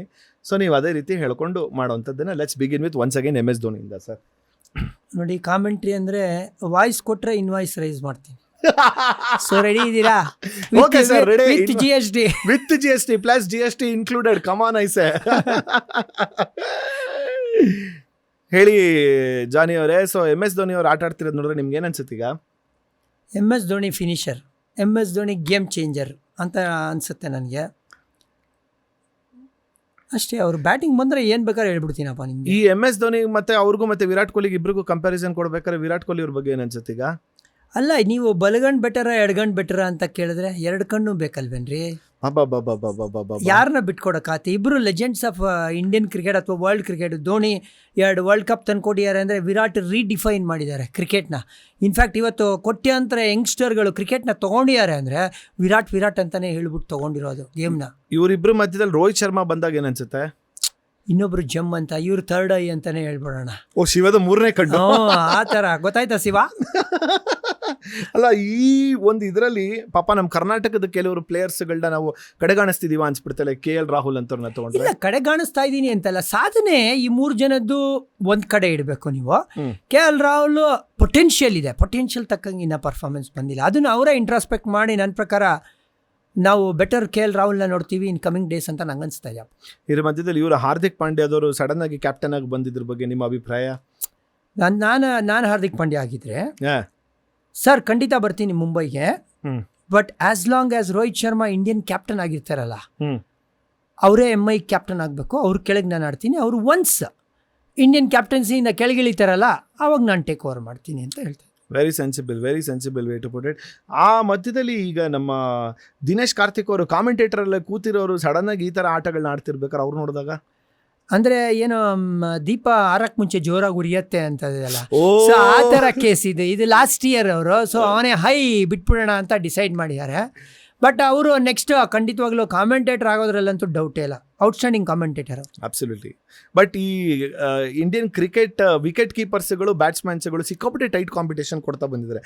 ದಿನೇಶ್ ಕಾರ್ತಿಕ್ ಜೊತೆಗೆ ಈ ಕಡೆ ಸಂಜು ಸ್ಯಾಮ್ಸನ್ ನೋಡಿದ್ರೆ ಬೇಜಾನ್ ಜನ ಇದ್ದಾರೆ ಸರ್ ಇವಾಗ. ರಿಷಬ್ ಪಂತ್, ಸಂಜು ಸ್ಯಾಮ್ಸನ್, ಇಶಾನ್ ಕಿಶನ್ ಸ್ವಲ್ಪ ಈಗ ಒಂದು ಪಿಕಿಂಗ್ ಆರ್ಡರ್ ಅಲ್ಲಿ ಕಮ್ಮಿ ಆಗಿದ್ದಾರೆ. ಧ್ರುವ್ ಜುರೇಲ್ ಇದ್ದಾರೆ, ಜಿತೇಶ್ ಶರ್ಮಾ ಇದ್ದಾರೆ, ಈಗ ಅಭಿಷೇಕ್ ಪೋರಲ್ ಅಂತ ಇನ್ನೊಬ್ರು ಬಂದಿದ್ದಾರೆ.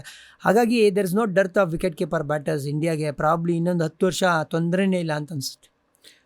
RCB ಅವರು ಈ ಸಲ ಅನೌನ್ಸ್ ಮಾಡಿದಾಗ ಅಂದರೆ ರಾಯಲ್ ಚಾಲೆಂಜರ್ಸ್ ಬೆಂಗಳೂರು ಅಂತಂದ್ಬಿಟ್ಟು ಹೊಸ ಅಧ್ಯಾಯ ಅಂತ ನಮ್ಮ ವಿರಾಟ್ ಅವ್ರು ಹೇಳಿದ್ರು. ಹೊಸ ಅಧ್ಯಾಯ ಅಂದಿದ ತಕ್ಷಣ ಜನರಲಿ ನಮಗೆ ಒಂಥರ ಬೇರೆ ಥರ ಎಮೋಷನ್ ಎಲ್ಲ ಇದ್ದಿದ್ದು ನಿಜ. ಆಮೇಲೆ ಅದೇ 7 ಮ್ಯಾಚನ್ನ ನಾವು ಕಳ್ಕೊಂಡ್ವಿ. 7 ಮ್ಯಾಚ್ ಕಳ್ಕೊಂಡಿದ ತಕ್ಷಣ ಎಲ್ಲರೂ ಅಯ್ಯೋ ಇದೇನೋ ಹೊಸ ಅಧ್ಯಾಯ ಅಂತ ಬೇರೆ ರೀತಿ ಟ್ರೋಲು ಮೀಮ್ಸ್ಗಳು ಮಾಡೋಕ್ಕೆ ಶುರು ಮಾಡಿದ್ವಿ. ಸಡನ್ ಆಗಿ ಈಗ ಲಾಸ್ಟ್ 5 ಮ್ಯಾಚಿಂದ ಗೆದ್ದುಬಿಟ್ಟು ಒಂಥರ ಇನ್ನು ಆ ಪ್ಲೇ ಆಫ್ ಹೋಗೋ ಭರವಸೆಯಲ್ಲಿ ಹೋಗ್ತೀವೋ ಎಲ್ಲೋ ಒಂದು ಕಡೆ ಅದು ಹೆಂಗಾಗಿದೆ ಅಂದರೆ ಜನರ ಮೈಂಡ್ ಸೆಟ್ ಇನ್ಕ್ಲೂಡಿಂಗ್ ಅಸ್ ಹೋಗ್ತೀವಿ ಅನ್ನೋ ಆಸೆ ಇದೆ. ಬಟ್ ಅದನ್ನು ಹೇಳ್ಬಿಟ್ಟು ಎಲ್ಲೋ ಇದನ್ನ ಮಾಡೋಕ್ಕೆ ಹೋಗ್ಬಾರ್ದು, ನಾವು ವಾಟ್ ಯು ಕಾಲ್ ಜಿಂಕ್ಸ್ ಮಾಡೋಕ್ಕೆ ಹೋಗ್ಬಾರ್ದು. ಅದನ್ನು ಮನಸ್ಸೊಳಗಡೆ ಆಸೆ ಇದೆ, ಹೊರಗಡೆ ಮಾತ್ರ ವ್ಯಕ್ತಪಡಿಸೋದು ದೇವ್ರ ಮೇಲೆ ಬಿಟ್ಟಿದ್ದೀವಿ ಅನ್ನೋ ಥರ ಮೈಂಡ್ ಸೆಟ್ಟಲ್ಲೇ ಇರೋದಂಥದ್ದು. ಈ RCB ಟೀಮ್ ಬಗ್ಗೆ ಏನು ಅನ್ಸಿದೆ, ಈ ಕರೆಂಟ್ 2024 ಟೀಮ್? ಅಲ್ಲ, ನಮಗೆ ಆಕ್ಷನಲ್ಲಿ ಪಿಕ್ ಮಾಡಿದಾಗ್ಲೇ ಬ್ಯಾಟಿಂಗ್ ಹೆವಿ ಟೀಮು, ಬೌಲಿಂಗ್ ಸ್ವಲ್ಪ ಡೌಟ್ ಇದೆ ಅಂತ. ನಾವು ಇನಿಷಿಯಲಿ 7 ಪಂದ್ಯ ಯಾಕೆ ಸೋತ್ವಿ ಅಂದರೆ ಮೆಜಾರಿಟಿ ಆಫ್ ದಿ ಟೈಮ್ಸು ನಮ್ಮ ಬೌಲಿಂಗ್ ಪಾರ್ಟಿಗೆ ಬರದೇ ಇರೋದ್ರಿಂದ. ಸೊ ಅದಾದಮೇಲೆ ಏನಾಯಿತು ಸಡನ್ ಆಗಿ ಅಂದರೆ ಬ್ಯಾಟಿಂಗ್ ಕ್ಲಿಕ್ ಆಗೋಕ್ಕೆ ಶುರುವಾಯಿತು. ಒಳ್ಳೆ ಸ್ಕೋರ್ಗಳು ಬರ್ತಾಯಿತ್ತು, ಅಥವಾ ಯಾವುದೇ ಟೋಟಲ್ ಹಾಕಿದ್ರು ಚೇಸ್ ಮಾಡ್ತೀನಿ ಅನ್ನೋ ಒಂದು ಕಾನ್ಫಿಡೆನ್ಸ್ ಬಂತು. ಎಲ್ಲ ಬ್ಯಾಟರ್ಸ್ಗಳು ಪಾರ್ಟಿಗೆ ಬಂದಿದ್ದು. ಇನಿಷಿಯಲಿ ಬ್ಯಾಟಿಂಗು ಕ್ಲಿಕ್ ಆಗ್ತಾಯಿರಲಿಲ್ಲ, bowling click ಆಗ್ತಾಯಿರಲಿಲ್ಲ.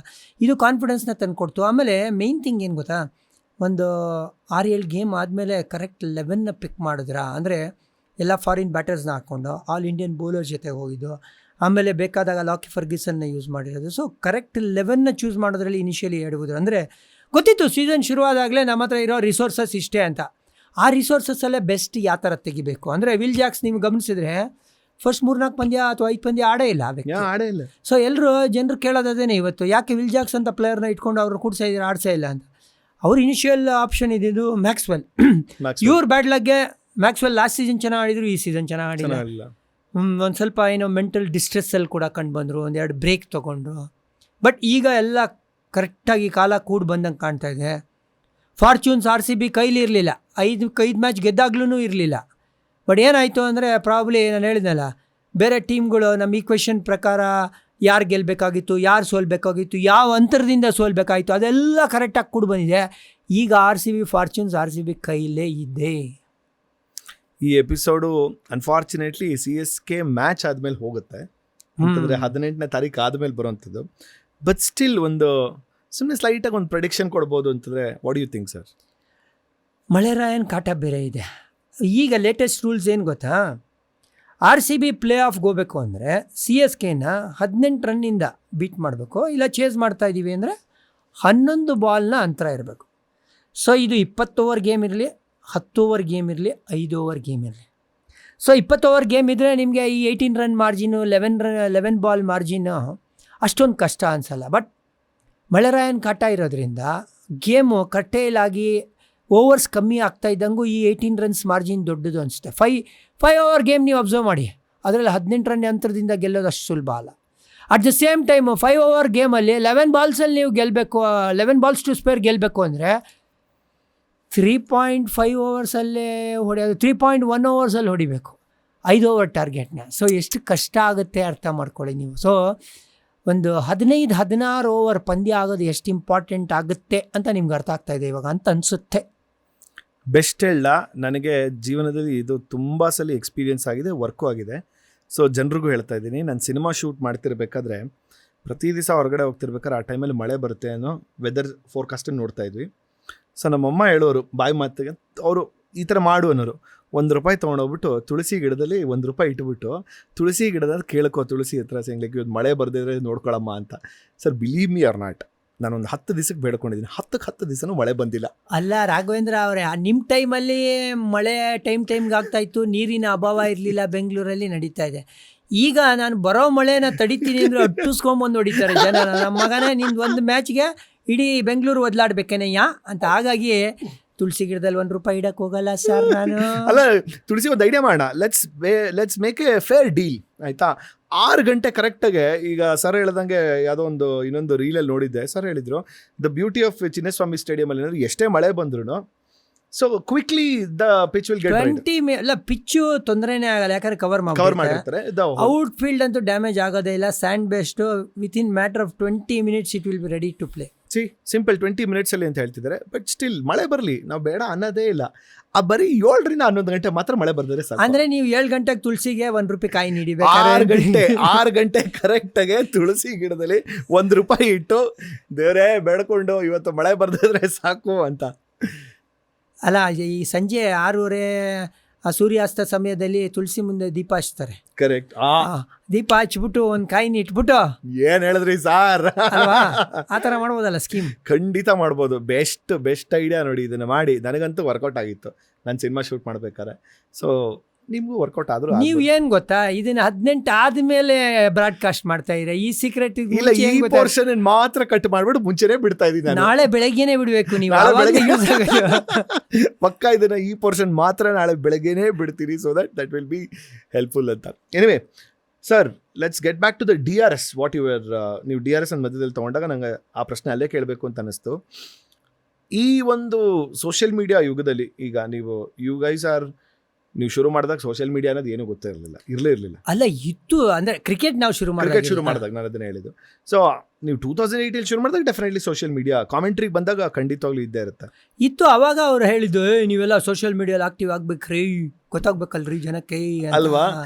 I think it took some time ತಗೊಂಡು ಒಂದಷ್ಟು ವರ್ಷಗಳಾದಮೇಲೆ there was sudden boost as a person Johnny ಅಂತ ಬಂದಾಗ. ಸೊ ಎಲ್ಲರಿಗೂ ಕಾಮೆಂಟೇಟರ್ಸ್ದು ರೇಡಿಯೋ ಜಾಕಿಗಳನ್ನ ನಾನು always I more or less put them on the same ಇದ್ರಲ್ಲಿ ನೋಡ್ತೀನಿ. ಅಂದರೆ ಮುಖ ಪರಿಚಯ ಇರೋದಿಲ್ಲ, ವಾಯ್ಸ್ ಮಾತ್ರ ಪರಿಚಯ ಇರುತ್ತೆ. ನಾನು ಮುಂಚೆ ಎಷ್ಟೊಂದು ಸಲ ಆಗ್ತಿರೋದು, ಹೋಗ್ತಿರ್ಬೇಕಾದ್ರೆ ಅವರೆಲ್ಲ ಮಾತಾಡ್ಸೋರು, ಆಮೇಲೆ ಯಾರೋ ಪಕ್ಕದಲ್ಲಿದ್ದಾಗ ಇವ್ರು ಗೊತ್ತಲ್ವಾ ಅಂತಂದರೆ ಸಿಂಗ್ಲಿ RJ ಬೈರೋದು, ಓ ನಮಸ್ಕಾರ ಗುರು ನೀವೇ ಅಲ್ವಾ ಅಂತನವರು.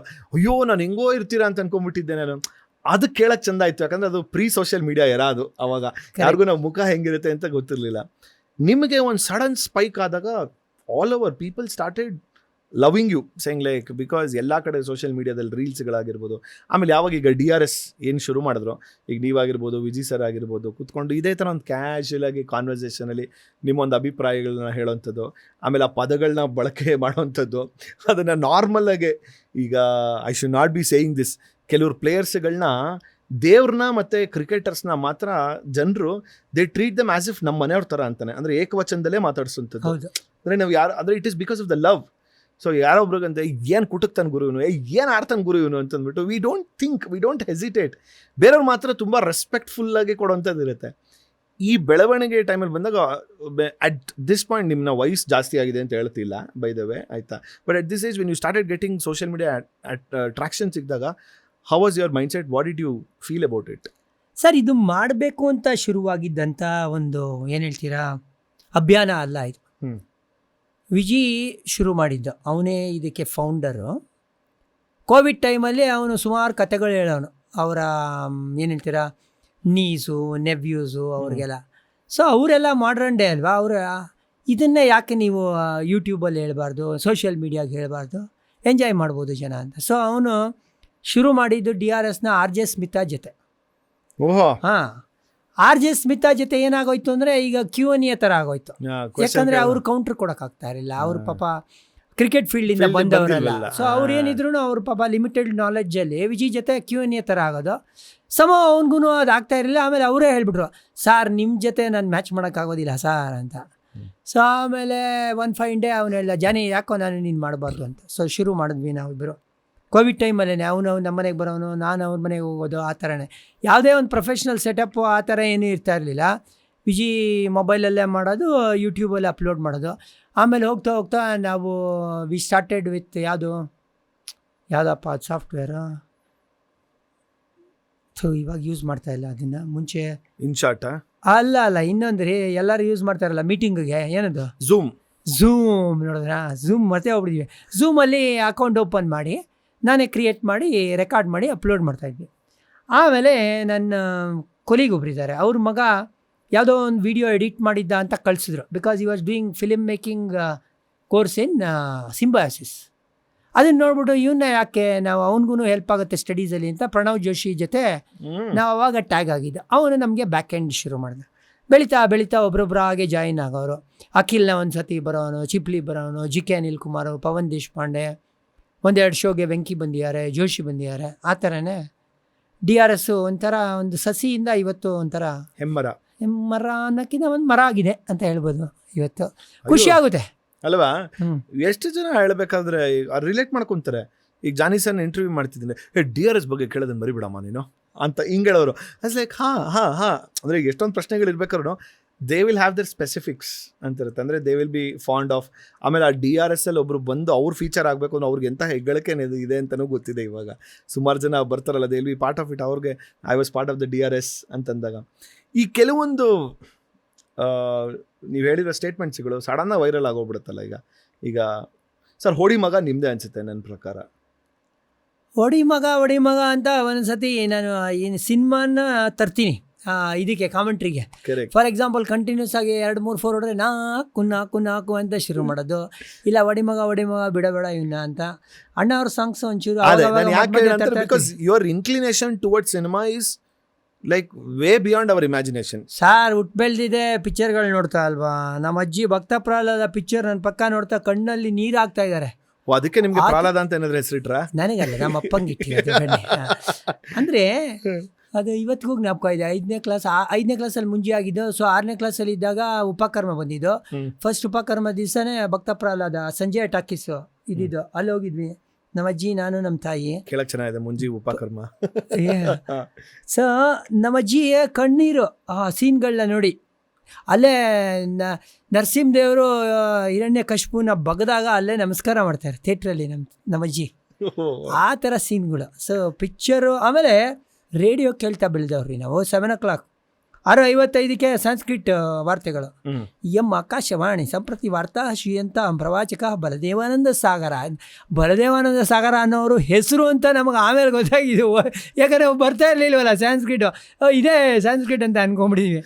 ಆ ಥರ. ಆಮೇಲೆ ಬೃಂದಾವನ, ಈ ಥರ ಬಿನಾಕ ಗೀತ್ಮಾಲಾ ಇದೆಲ್ಲ ಕೇಳ್ಕೊಂಡು ಬೆಳೆದಿರೋದು ನಾವು. ಇನ್ಫ್ಯಾಕ್ಟ್ ಇದೇ ಥರ ರೇಡಿಯೋ ನಮ್ಮಲ್ಲಿ ಇಷ್ಟಾಗಲ್ಲ ರೇಡಿಯೋ.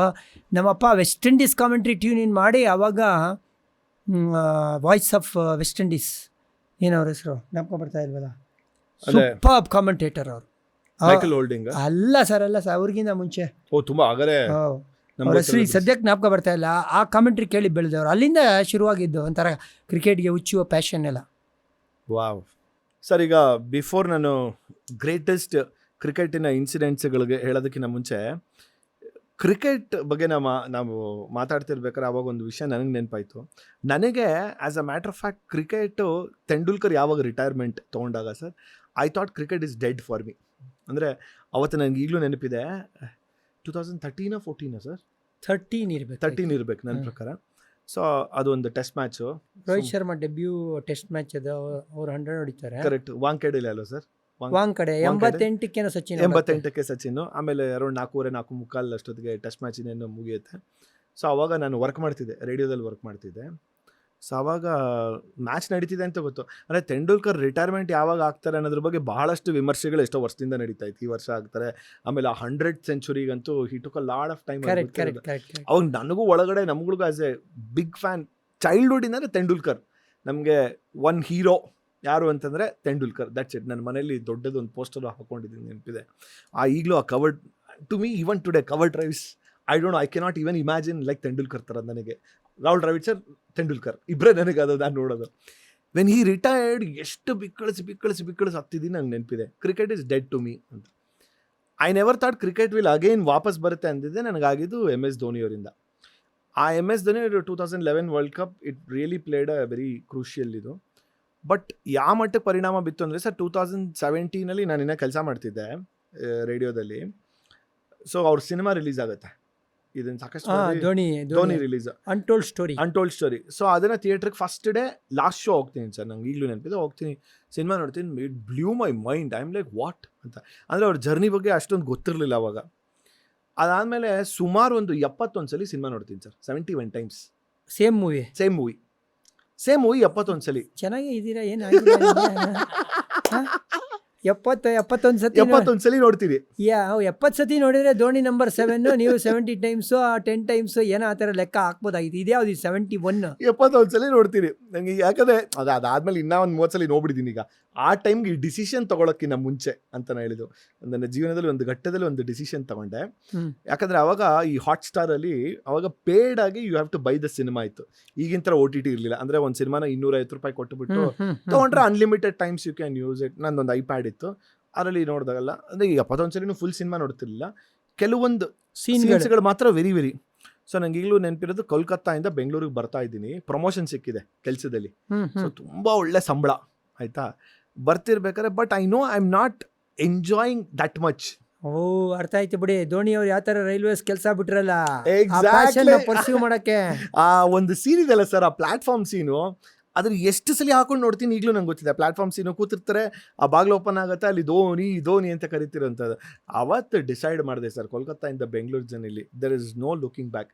ಸೀದಾ ಬಂದೆ. ನೆಕ್ಸ್ಟ್ ಡೇ ಆಫರ್ ಲೆಟ್ರ್ ನನಗೆ ಮೇಲಲ್ಲಿ ಬಂದಿತ್ತು ಹಿಂದಿನ ದಿವಸ. ಆಫರ್ ಲೆಟ್ರ್ ಅಂದರೆ ನೀವು ಎಕ್ಸ್ಪ್ರೆಸ್ಸಲ್ಲಿ ಬಂದ್ರಿ, ಅದು ಮೈಲಲ್ಲಿ ಬಂದ್ರಿ. ಎಕ್ಸಾಕ್ಟ್ಲಿ ಕರೆಕ್ಟ್ ಆಗಿ ರೆಸಿಗ್ನೇಷನ್ ಹಾಕಿದೆ. ನಾನು ನನ್ನ ಸಿನಿಮಾ ಮೇಕಿಂಗ್ ಕೆರಿಯರ್ಗೆ ಹೋಗಬೇಕು ಅಂತ. So to me my biggest inspiration, idol, whomsoever ಅಂತಂದರೆ that is Dhoni. Though Tendulkar is my hero ಅಂದೆ ಧೋನಿ. ಬಟ್ ಯಾಕೆ ಈಗ ಕೆಲವೊಂದ್ಸಲಿ ಅದನ್ನು ಹೇಳಬೇಕು ಅಂದರೆ ನನಗೆ ಯಾವಾಗಲೂ ಕ್ಲಾಶ್ ಆಫ್ ಇಂಟ್ರೆಸ್ಟ್ ಯಾಕೆ ಅಂದರೆ, ಒಂದು ಈಗ ರಾಯಲ್ ಚಾಲೆಂಜರ್ಸ್ ಬೆಂಗಳೂರು ಈ ಸಲ ಕಪ್ ನಮ್ಮದೇ ಇರೋಂಥದ್ದು ಅಂತ. ನನಗೆ ಈ IPL ಫಾರ್ಮೆಟಲ್ಲಿ ಇದೊಂದು ಸರ್ ನನಗೆ ತುಂಬ ಹಿಂಸೆ ಆಗುತ್ತೆ. ಈ ಕಡೆ ರೋಹಿತ್ ಶರ್ಮಾನೂ ಇಷ್ಟ, ಈ ಕಡೆ ತೆಂಡೂಲ್ಕರು ಇಷ್ಟ, ಧೋನಿನೂ ಇಷ್ಟ, ವಿರಾಟ್ ಕೊಹ್ಲಿನೂ ಇಷ್ಟ. ಇಂಡಿಯನ್ ಕ್ರಿಕೆಟ್ ಇದ್ದಾಗ ಎಷ್ಟು ಚಂದ ಇರುತ್ತೆ ಗುರು, ಎಲ್ಲ ನಮ್ಮವರು ಅಂತ. ಇಲ್ಲಿ ಸೆಗ್ರಿಗೇಷನ್ ಮಾಡ್ಕೊಂಬಿಟ್ಟು ಹೊರಗಡೆ ಹೇಳೋಕ್ಕೂ ಆಗೋದಿಲ್ಲ. ಓಕೆ, ಇವಾಗ ಹೇಳಿ ಸರ್, ಆ ಡಿಸಿಷನ್ ಏನಾದರೂ ರಿಗ್ರೆಟ್ ಮಾಡ್ತಾ ಇದ್ದೀರಾ ಅಥವಾ ಸೂಪರ್ ಎಂಜಾಯ್ ಮಾಡ್ತಾ ಇದ್ದೀರಾ? I don't regret sir, I am enjoying. ಅಂದರೆ ರಿಸಲ್ಟ್ಸ್ ತೊಗೊಳಕ್ಕೆ ಟೈಮ್ ತೊಗೊತಿದೆ. ಅಂದರೆ ರಿಸಲ್ಟ್ ಸರ್, ಅದು again it is subjective sir. ಅಂದರೆ ಈಗ ನಾನು ಒಂದು ಸಿನಿಮಾ ಮಾಡಿದೆ, ಸೊ ಅಂದರೆ ಕೆಲವೊಂದ್ಸಲ ಈ ಸಕ್ಸಸ್ ಅನ್ನೋದು ಇಟ್ ಈಸ್ ಆಲ್ವೇಸ್ ಸಬ್ಜೆಕ್ಟಿವ್. ಏನು ಸಕ್ಸಸ್? ಈಗ ಒಂದು ಸಿನಿಮಾ ಸೂಪರ್ ಹಿಟ್ ಆಗಿ ಬ್ಲಾಕ್ ಬಸ್ಟರ್ ಆದ್ರೂ ದಟ್ ಇಸ್ ನಾಟ್ ಸಕ್ಸಸ್ ಅಂತ ರಿಷಬ್ ಶೆಟ್ಟಿನ ಇಂಟರ್ವ್ಯೂ ಮಾಡಿದಾಗ ಅವ್ರು ಹೇಳ್ತಾ ಇದ್ರು ಅವಾಗ. This is a cycle, you will be going. ನೀವು ಹೇಳಿದ್ರಲ್ಲ ಸರ್, ಈಗ ಯಾವುದೇ ಹೆಂಗೆ ಪಾಲಕ್ಕೆ ಬಂದಿದ್ದು ಪಂಚಾಮೃತ ತೊಗೊಂಡು ಸ್ವೀಕಾರ ಆ ಮೈಂಡ್ ಸೆಟ್ಗೆ ಬರಬೇಕು ಅಂತ ಟ್ರೈ ಮಾಡ್ತಾ ಇದ್ದೀನಿ. But I don't regret my decision. I always believe because his journey has always inspired me to be where I am today, saying yes I need to do something, there is a hope ಅನ್ನೋದನ್ನ ಆ cinema and that ಆ ವ್ಯಕ್ತಿತ್ವ ಕೊಟ್ಟಿದ್ದು. I think Kharagpur railway station. Sir Kharagpur, ಅಯ್ಯೋ sir, ನನ್ನ ಅದೇ 71 ಸತಿ ನೋಡಿರೋರು ಯಾವ ಸ್ಟೇಷನ್ ಅಂತ ಗೊತ್ತಿಲ್ಲದೆ ಇರ್ತಾರೆ. ಅಲ್ಲ, ನಮ್ಮಮ್ಮ ರೇಗಿಸ್ತಿರ್ತಾರೆ. ಸಿನಿಮಾ ಹಾಲಲ್ಲಿ ಪ್ಲೇ ಆಗ್ತಿರುತ್ತೆ, ನಾನು ರೂಮಲ್ಲಿ ಇರ್ತೀನಿ ಒಂದೊಂದ್ಸಲಿ ಇದ್ದಾಗ, ಆ ಡೈಲಾಗ್ಗಳು ಏನು ಬರುತ್ತೆ ಅಂತ ಹೇಳ್ತಿರ್ತೀನಿ. ನಮ್ಮಮ್ಮ ಅದು ಎಷ್ಟು ಸಲಿ ನೋಡಿದ್ಯೋ ಅಂತ.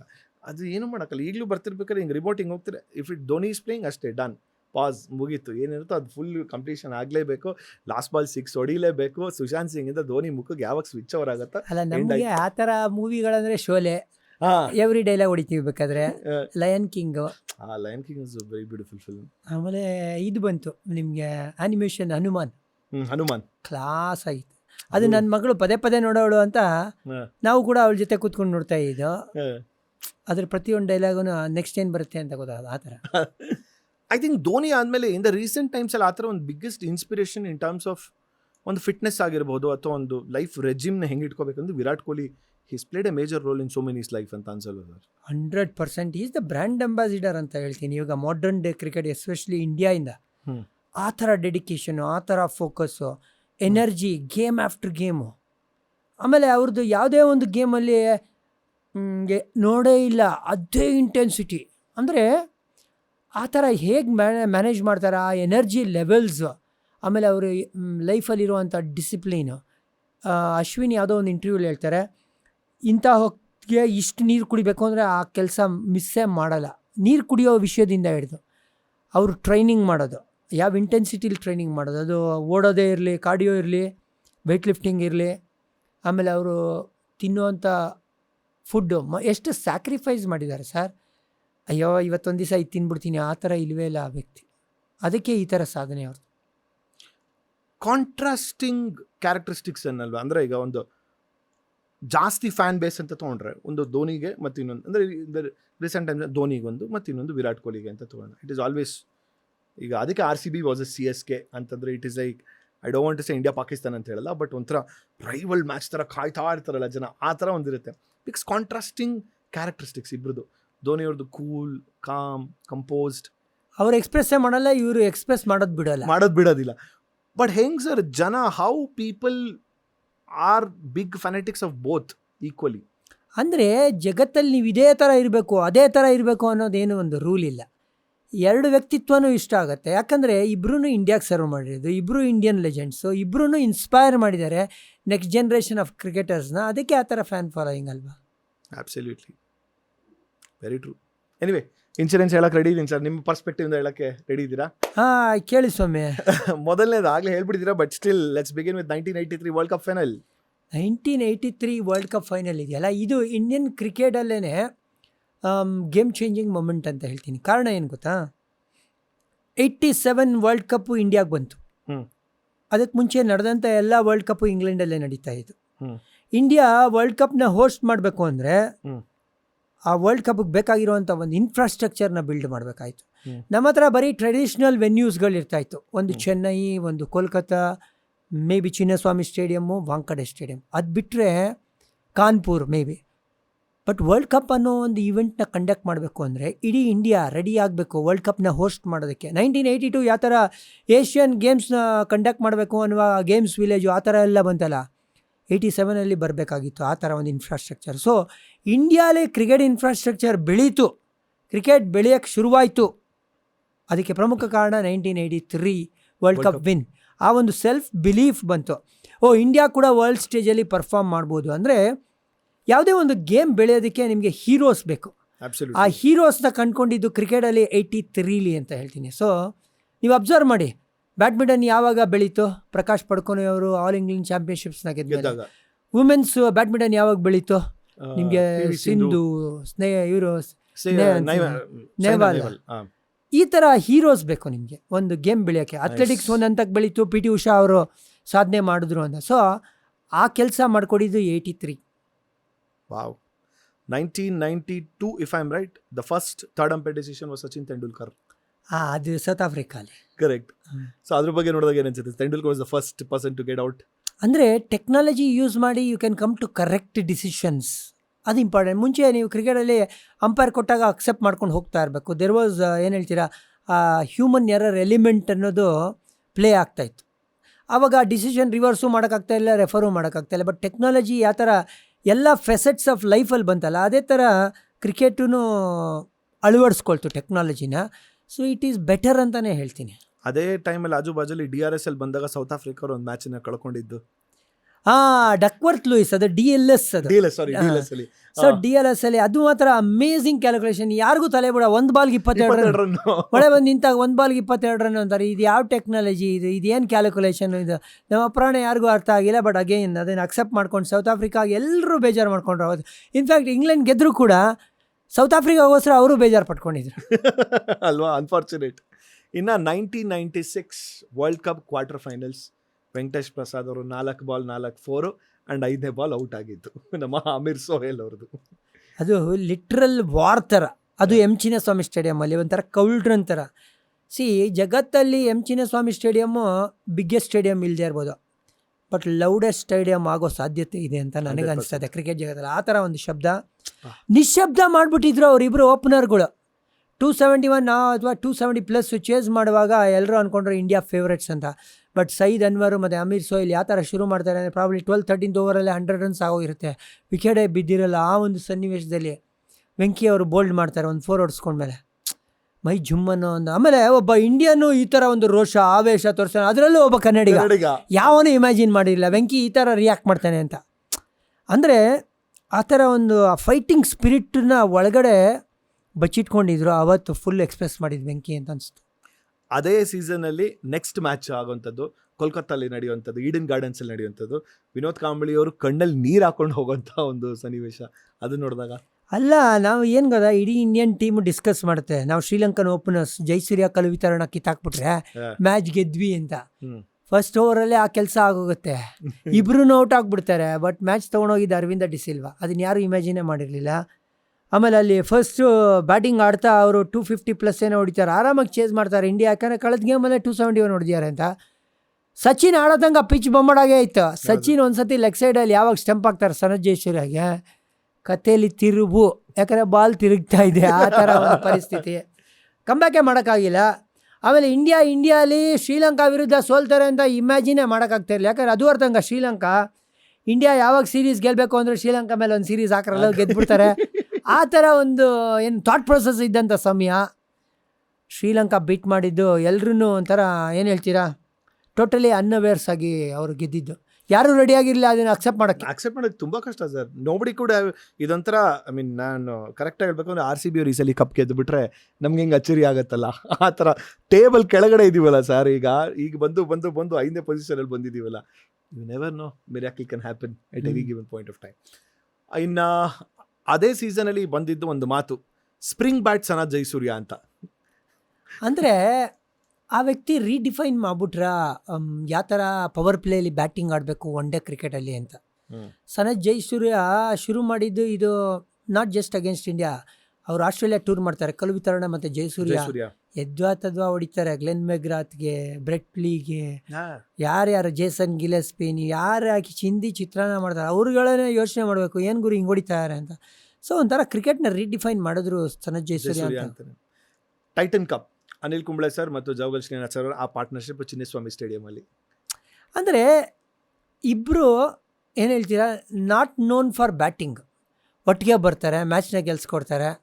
ಅಂದರೆ ಅದು ಶಿಯರ್ ಗ್ರಿಟ್, ಶಿಯರ್ ಡಿಟರ್ಮಿನೇಷನ್ನು, ಗೆಲ್ಲಬೇಕು ಅನ್ನೋ ಛಲ ಇಬ್ಬರು ಕನ್ನಡಿಗರು ತೋರಿಸ್ಕೊಡ್ತಾರೆ. ಅದು ಎಲ್ಲಿ ಮನೆ ಅಂಗಳದಲ್ಲಿ ಮರೆಯೋಕ್ಕಾಗಲ್ಲ. ಫಸ್ಟ್ ಟೈಮ್ ಅವರು ತಾಯಂದ್ರನ್ನ ಸ್ಕ್ರೀನ್ ಮೇಲೆ ಆಕ್ಚುಲಿ ಅದು ಬರೀ ಅನಿಲ್ ತಾಯಿ ಮಾತ್ರ ಇದ್ದಿದ್ದು, ಇನ್ನೊಬ್ರು ಜವಗಲ್ ತಾಯಿ ಅಂತ ಎಲ್ಲ ಮಿಸ್ಟೇಕ್ ಮಾಡ್ಕೊಂಡಿದ್ದು. ಬರೀ ಅನಿಲ್ ಮದರ್ ಮಾತ್ರ ಇದ್ದಿದ್ದು ಅವತ್ತು. ವಾವ್. ಇನ್ನ ಕಮಿಂಗ್ ಬ್ಯಾಕ್ ಇನ್ನ ಶೋಯಬ್ ಅಖ್ತರ್, ನಮ್ಮ Shoaib Akhtar entry, the biggest rival Shoaib Akhtar was Sachin Tendulkar. ಅದು ನೋಡಿದಾಗ ಅಂದ್ರೆ ಔಟ್ ಆದಾಗ, ತೆಂಡೂಲ್ಕರ್ ಅವರು ಔಟ್ ಆದಾಗ ಅಂದರೆ ಬೋಲ್ಡ್ ಆಗ್ಬಿಡ್ತಾರೆ ಕೋಲ್ಕತ್ತಾ ಟೆಸ್ಟ್ ಮ್ಯಾಚಲ್ಲಿ ಫುಲ್ ಟಾಸ್ಗೆ ಆ ಪೇಸ್ಗೆ. ಸೊ ಅವಾಗೆಲ್ಲ ಅಂದ್ಕೊಳ್ತಾರೆ ಓ ಪೇಸ್ ಅಂದರೆ ಸ್ಟ್ರಗಲ್ ಮಾಡ್ತಾರೆ ಸಚಿನ್ ಅಂತ. ಸೊ ಮತ್ತೊಮ್ಮೆ ಭೇಟಿ ಮಾಡ್ತಾರೆ ಸೌತ್ ಆಫ್ರಿಕಾಲಿ. South Africa known for fast pitches, bouncy pitches. ಅಲ್ಲಿ ಅವ್ರ ವಿರುದ್ಧ ಹೊಡಿತಾರೆ. ಸೆಂಚುರಿ ಹೊಡಿದಿದ್ರು ಕೂಡ ಮ್ಯಾಚ್ ವಿನಿಂಗ್ ನಾಕ್ ಬರುತ್ತೆ ಸಚಿನಿಂದ. ಫಸ್ಟ್ ಟೈಮ್ ತೋರಿಸ್ತಾರೆ ವಿತ್ ದ ಪೇಸಿಂಗ್ ಸ್ಕೂಪ್ ಹೊಡಿಬೋದು ಅಂತ ಕ್ರಿಕೆಟ್ ಜಗತ್ಗೆ. ಶೋಯಬ್ ಅಖ್ತರ್ಗೆ ಎಲ್ಲರೂ ದಂಗ್ ಬಡ್ದೋಗ್ಬಿಡ್ತಾರೆ, ಅಣ್ಣ ಈ ಥರ ಏಟ ಕ್ರಿಕೆಟೇ ನೋಡಿರಲಿಲ್ಲ ಆ ಥರ ಒಂದು ಸ್ಕೂಪ್ ಶಾಟ್, ಒಂದು ಥರ್ಡ್ ಮ್ಯಾನು ಮತ್ತು ವೈಡ್ ಅಥವಾ ತುಂಬ ಫೈನ್ ಆಗಿರೋಂಥ ಪಾಯಿಂಟ್ ರೀಜನಲ್ಲಿ. ಅದು ಅನ್ಬಿಲೀವಬಲ್ ಇನ್ನಿಂಗ್ಸ್. ತೆಂಡೂಲ್ಕರ್ ಅವರ innings at Sharjah against Australia, 2 match innings. So ಅದರಲ್ಲಿ Shane Warne I think April 23rd and 24th ಆ ಪೀರಿಯಡ್ ಅಲ್ಲಿ, ಬಿಕಾಸ್ ಅವ್ರ ಬರ್ತ್ಡೇನು ಕೂಡ ಸೆಲೆಬ್ರೇಟ್ ಮಾಡಿರೋಂಥದ್ದು ಇರುತ್ತೆ. That particular match winning innings of Sachin Tendulkar. ಅಲ್ಲ, ನಂಗೆ ಆಶ್ಚರ್ಯ ಆಗಿದ್ದೇನು ಗೊತ್ತಾ, ಆ ಸೀರೀಸಲ್ಲಿ ಪಾಕಿಸ್ತಾನ ಇರಲಿಲ್ಲ, ನ್ಯೂಜಿಲೆಂಡ್, ಆಸ್ಟ್ರೇಲಿಯಾ ಆ್ಯಂಡ್ ಇಂಡಿಯಾ ಶಾರ್ಜಾಲ್ ಆಗ್ತಾ ಇದ್ದು.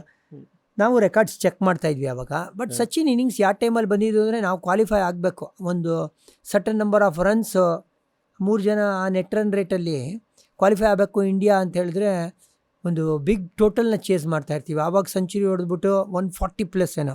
ಅದಾದಮೇಲೆ ಫೈನಲ್ಸಲ್ಲಿ ನಾವು ಸೇರಲ್ಲ ಆಸ್ಟ್ರೇಲಿಯಾನ. It was foregone conclusion, Australia winners ಅಂತ. ಅಲ್ಲಿ ಇನ್ನೊಂದು ಸೆಂಚುರಿ ಬರುತ್ತೆ, ಟೂರ್ನಮೆಂಟ್ನ ಗೆಲ್ಸ್ಕೊಡ್ತಾರೆ. ಬಟ್ ಆ ಟೂರ್ನಮೆಂಟಲ್ಲಿ ಸೈಲೆಂಟಾಗಿ ಪರ್ಫಾರ್ಮ್ ಮಾಡಿ probably man of the series ಆಗಿದ್ದು ನಮ್ಮ Venkatesh Prasad. Super bowling game after game. In fact ಅದು ಒಂದು ಸ್ವಲ್ಪ ಸಚಿನ್ ತೆಂಡೂಲ್ಕರ್ ಅವರ ಪರ್ಫಾರ್ಮೆನ್ಸ್ ಯಾವ ಥರ ಇತ್ತು ಅಂದರೆ, ಇವ್ರ ಪರ್ಫಾರ್ಮೆನ್ಸ್ನ ಓವರ್ ಶ್ಯಾಡೋ ಮಾಡ್ಬಿಡೋದು. ಬಟ್ ಅಗೈನ್ ಆ ಪರ್ಫಾರ್ಮೆನ್ಸ್ನ ರೆಕಗ್ನೈಸ್ ಮಾಡಿದ್ದು CEAT international cricketer of the year award ಸಿಗುತ್ತೆ ವೆಂಕಿ ಅವ್ರಿಗೆ, because of that performance. So Venky ಅವರ ಪರ್ಫಾರ್ಮೆನ್ಸ್ ಮರೆಯೋಂಗಿಲ್ಲ ಆ ಟೈಮಲ್ಲಿ. ಇನ್ನು ನೈರೋಬಿಲಿ ನಮ್ಮ ವಿಜಯ್ ಸರ್ ಅವರು ಮ್ಯಾನ್ ಆಫ್ ದ ಸೀರೀಸ್ ಗೆದ್ದಂಥ ಆ ಒಂದು ಗೋಲ್ಡನ್ ಮೂಮೆಂಟ್ಸ್. ಅಂದರೆ ಫಸ್ಟ್ ಟೈಮ್ ನಮ್ಮ ಬೀದಿ ಹುಡುಗ ಒಬ್ಬ ಇಂಡಿಯಾಗೆ ಆಡ್ತಾ ಇರೋದೇ ಅನ್ನೋದೇ ಒಂದು ಹೆಮ್ಮೆ. ಅಂದರೆ ನಮ್ಮ ಜೊತೆ ಆಡಿದವನು ಚಡ್ಡಿ ದೋಸ್ತು ಇವತ್ತು ಇಂಡಿಯಾಗೆ ಆಡ್ತಾ ಇದ್ದಾನೆ.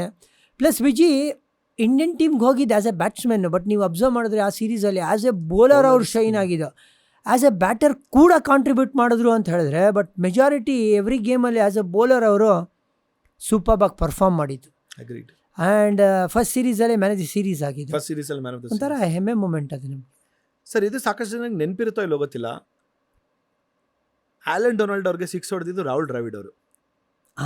ಎಸ್, ನಿಮ್ಗೆ ನೆನಪಿರ್ಬೋದು ಸರ್. ಅಂದ್ರೆ ಎಲ್ಲರೂ ಆಶ್ಚರ್ಯ ಆಗುತ್ತೆ, ರಾಹುಲ್ ದ್ರಾವಿಡ್ ಡೊನಾಲ್ಡ್ಗೆ 6 ಆ ಥರ. I think it was somewhere ಒಂದು ಟುವರ್ಡ್ಸ್ ದಿ ಮಿಡ್ ನೈಟ್ ಹತ್ರ ಬರ್ತಿರ್ಬೇಕಾದ್ರೆ ನನಗೆ ಯಾಕೆ ಅದು ನೆನಪಿದೆ ಅಂದರೆ, ಸರ್ ಆ್ಯಲನ್ ಡೊನಾಲ್ಡ್ ಬೌಲಿಂಗ್ ಅಂದರೆ ವೈಟ್ ಲೈಟ್ನಿಂಗ್ ಅಂತ ಕರೆಯೋರು ಸರ್ ಅಲ್ವಾ, ಎಷ್ಟು ಇರಿಟೇಟ್ ಆಗೋದು. ನಿದ್ದೆ ಮಾಡ್ತಾ ಇದ್ದೀನಿ ಬಿಕಾಸ್ ಸೌತ್ ಆಫ್ರಿಕಾ ಅಲ್ಲಿ ಶುರು ಆಗ್ತಿದ್ದೆ ಮ್ಯಾಚ್ ಲಿಟಲ್ ಲೇಟ್ ಆಗಿ 3 ಗಂಟೆ ಮೇಲೆ ಇದ್ದಿದ್ದು. ನಿದ್ದೆ ಮಾಡ್ತಿರ್ಬೇಕಾದ್ರೆ ನಮ್ಮ ಅಣ್ಣ ಎಬ್ಸಿ ನನಗೆ ಗುರು ಅಂತಾನೆ, ಆ್ಯಲನ್ ಡೊನಾಲ್ಡ್ಗೆ 6 ಯಾರು Rahul Dravid. I am like unbelievable. Rahul Dravid first of all he is known for ಒಂದು ಮ್ಯಾಚ್ ಅಲ್ಲಿ ಗೊತ್ತಿದೆಯಲ್ಲ ಸರ್, 1 ರನ್ ತಗೊಳ್ಳೋದಕ್ಕೆ ಹೌ ಮೆನಿ ಬಾಲ್ಸ್ ಅವ್ರು ತಗೊಳ್ಳೋದು, like more than 150. I think 1 run ತಗೊಂಡಿದ್ದಕ್ಕೆ the whole people audience upload ಮಾಡುವಂಥದ್ದು. ಅಂದ್ರೆ ಒಂಥರ ಬುದ್ಧ ತರ ಅವರು, ತಾಳ್ಮೆ ಎದ್ವಾ ತದ್ವಾ ಇತ್ತು ಅವ್ರ ಹತ್ರ. ಟೆಕ್ನಿಕಲಿ ಸೌಂಡ್ ವಾಲ್ ಅಂತ ಕರಿತಾ ಇದೆ, ಅದಕ್ಕೆ ಆ ಥರ ಡಿಫೆಂಡ್ ಮಾಡೋರು. ಅವರು ಅವ್ರ ಗೇಮ್ನ ಯಾವ ಥರ ಅಡಾಪ್ಟ್ ಮಾಡ್ಕೊಂಡ್ರು ನೋಡಿ ಓವರ್ ದ ಇಯರ್ಸ್. 1 ಡೇಲೂ ಆ ಥರ ಒಂದು ಪರ್ಫಾರ್ಮೆನ್ಸ್ ಕೊಟ್ಟಿದ್ದಾರೆ ರಾಹುಲ್ ದ್ರಾವಿಡ್ ಅಂತ ಪ್ಲೇಯರ್. ಅಂದರೆ ಅವರ ಒಂದು ಆ್ಯಟಿಟ್ಯೂಡ್ ಅಂದರೆ ವಿತ್ ದ ಟೈಮ್ಸ್ ನಾನು ಚೇಂಜ್ ಆಗಬೇಕು, ನನ್ನ ಗೇಮ್ನ ಇಂಪ್ರೂವ್ ಮಾಡ್ಕೋಬೇಕು, ಅದು ಪಾಠ ಇದೆ ಯಂಗ್ಸ್ಟರ್ಗಳಿಗೆ. 2011 India winning the world cup again.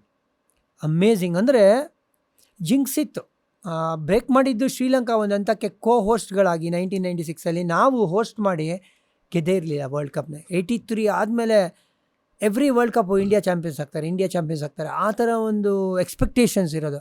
ಆ ಎಕ್ಸ್ಪೆಕ್ಟೇಷನ್ನ ಮೀಟ್ ಮಾಡಿದ್ದು ಧೋನಿ ಟೀಮ್ ಸಾಕಾಗಿತ್ತು. ಯಾಕಂದರೆ ನಿಮ್ಗೆ ಅಲ್ಲಿ ಸುಮಾರು ಜನ ಆಲ್ರೌಂಡರ್ಗಳು, batsman who can bowl. Sachin bowling ಹಾಕೋರು, ಸೆಹ್ವಾಗ್ ಬೌಲಿಂಗ್ ಹಾಕೋರು, ಯುವರಾಜ್ ಬೌಲಿಂಗ್ ಹಾಕೋರು, ರೈನಾ ಬೌಲಿಂಗ್ ಹಾಕೋರು. ಅಂದರೆ ಆ ಕಂಫರ್ಟ್ ಇತ್ತು ಧೋನಿಗೆ. ಯಾವುದೋ ಮೈನ್ ಬೌಲರ್ ಒಂದಿಬ್ಬರು ಹೊಡೆಸ್ಕೊಂಡ್ರು ಕೂಡ. ಬಟ್ ಈಗಿನ ಇಂಡಿಯನ್ ನೀವು ಅಬ್ಸರ್ವ್ ಮಾಡಿ, ನೀವು ನಮ್ಮ ಟಾಪ್ ಆರ್ಡರ್ ಬ್ಯಾಟ್ಸ್ಮನ್ಗಳು ಯಾರೂ ಬೌಲಿಂಗ್ ಮಾಡಲ್ಲ. ಅದೇ ಒಂದು ದೊಡ್ಡ ತಾಪತ್ರೆ ಆಗಿರೋದು. ಆಲ್ರೌಂಡರ್ಸ್ ಅನ್ನೋದು ಇಲ್ವೇ ಇಲ್ಲ. ಹೌದು, ಆಲ್ರೌಂಡರ್ ನೋಡಿ ನೀವು ಟಾಪಲ್ಲಿ ಬರೋ ಯಾವ ಯಶಸ್ವಿ ಜೈಸ್ವಾಲ್ ಇವಾಗ ಏನೋ ಒಂದು 2 ಓವರ್ ಆಗ್ತಾರೆ ಅಂದರೆ, ರೋಹಿತ್ ಶರ್ಮಾ ಬೌಲಿಂಗ್ ಮುಂಚೆ ಮಾಡೋರು ಈಗ ಮಾಡಲ್ಲ, ವಿರಾಟ್ ಕೊಹ್ಲಿ ಬೌಲಿಂಗ್ ಮಾಡಲ್ಲ, ಸೂರ್ಯಕುಮಾರ್ ಯಾದವ್ ಬೌಲಿಂಗ್ ಮಾಡಲ್ಲ, ತಿಲಕ್ ವರ್ಮಾ ಬೇಕು ಅಂದರೆ ಪ್ರಮುಖವಾಗಿ ಬ್ಯಾಟ್ಸ್ಮನ್ಗಳು, ಸಂಜು ಸ್ಯಾಮ್ಸನ್ ಬೌಲಿಂಗ್ ಮಾಡಲ್ಲ, ರಿಷಬ್ ಪಂತ್ ಬೌಲಿಂಗ್ ಮಾಡಲ್ಲ. ಈ ಥರ ಇರುವಾಗ ಕ್ಯಾಪ್ಟನ್ದು ಏನು ಹೇಳ್ತೀರಾ ಆಪ್ಷನ್ಗಳು ರಿಸ್ಟ್ರಿಕ್ಟ್ ಆಗೋಗುತ್ತೆ. ಅದಕ್ಕೆ ಸ್ವಲ್ಪ ತಗಲಾಕೋತಾ ಇರೋದು ನಾವು. Sir, I think characters also like ಈಗ ಫೀಲ್ಡರ್ಸ್ ಅಂತ ತೊಗೊಂಡ್ರೆ, ಈಗ ಜಾಂಟಿ ರೋಡ್ಸ್ ಮತ್ತು ರಾಬಿನ್ ಸಿಂಗ್ ಅಂತ ತೊಗೊಳ್ಳೋಣ. ಸೊ ಲೈಕ್ ಆ ಟೈಮಲ್ಲಿ Jonty Rhodes of course as a fielder they were known and people used to ಅಯ್ಯೋ ಇವ್ರು ಇದ್ದಾರೆ ಅನ್ನೋ ಥರ.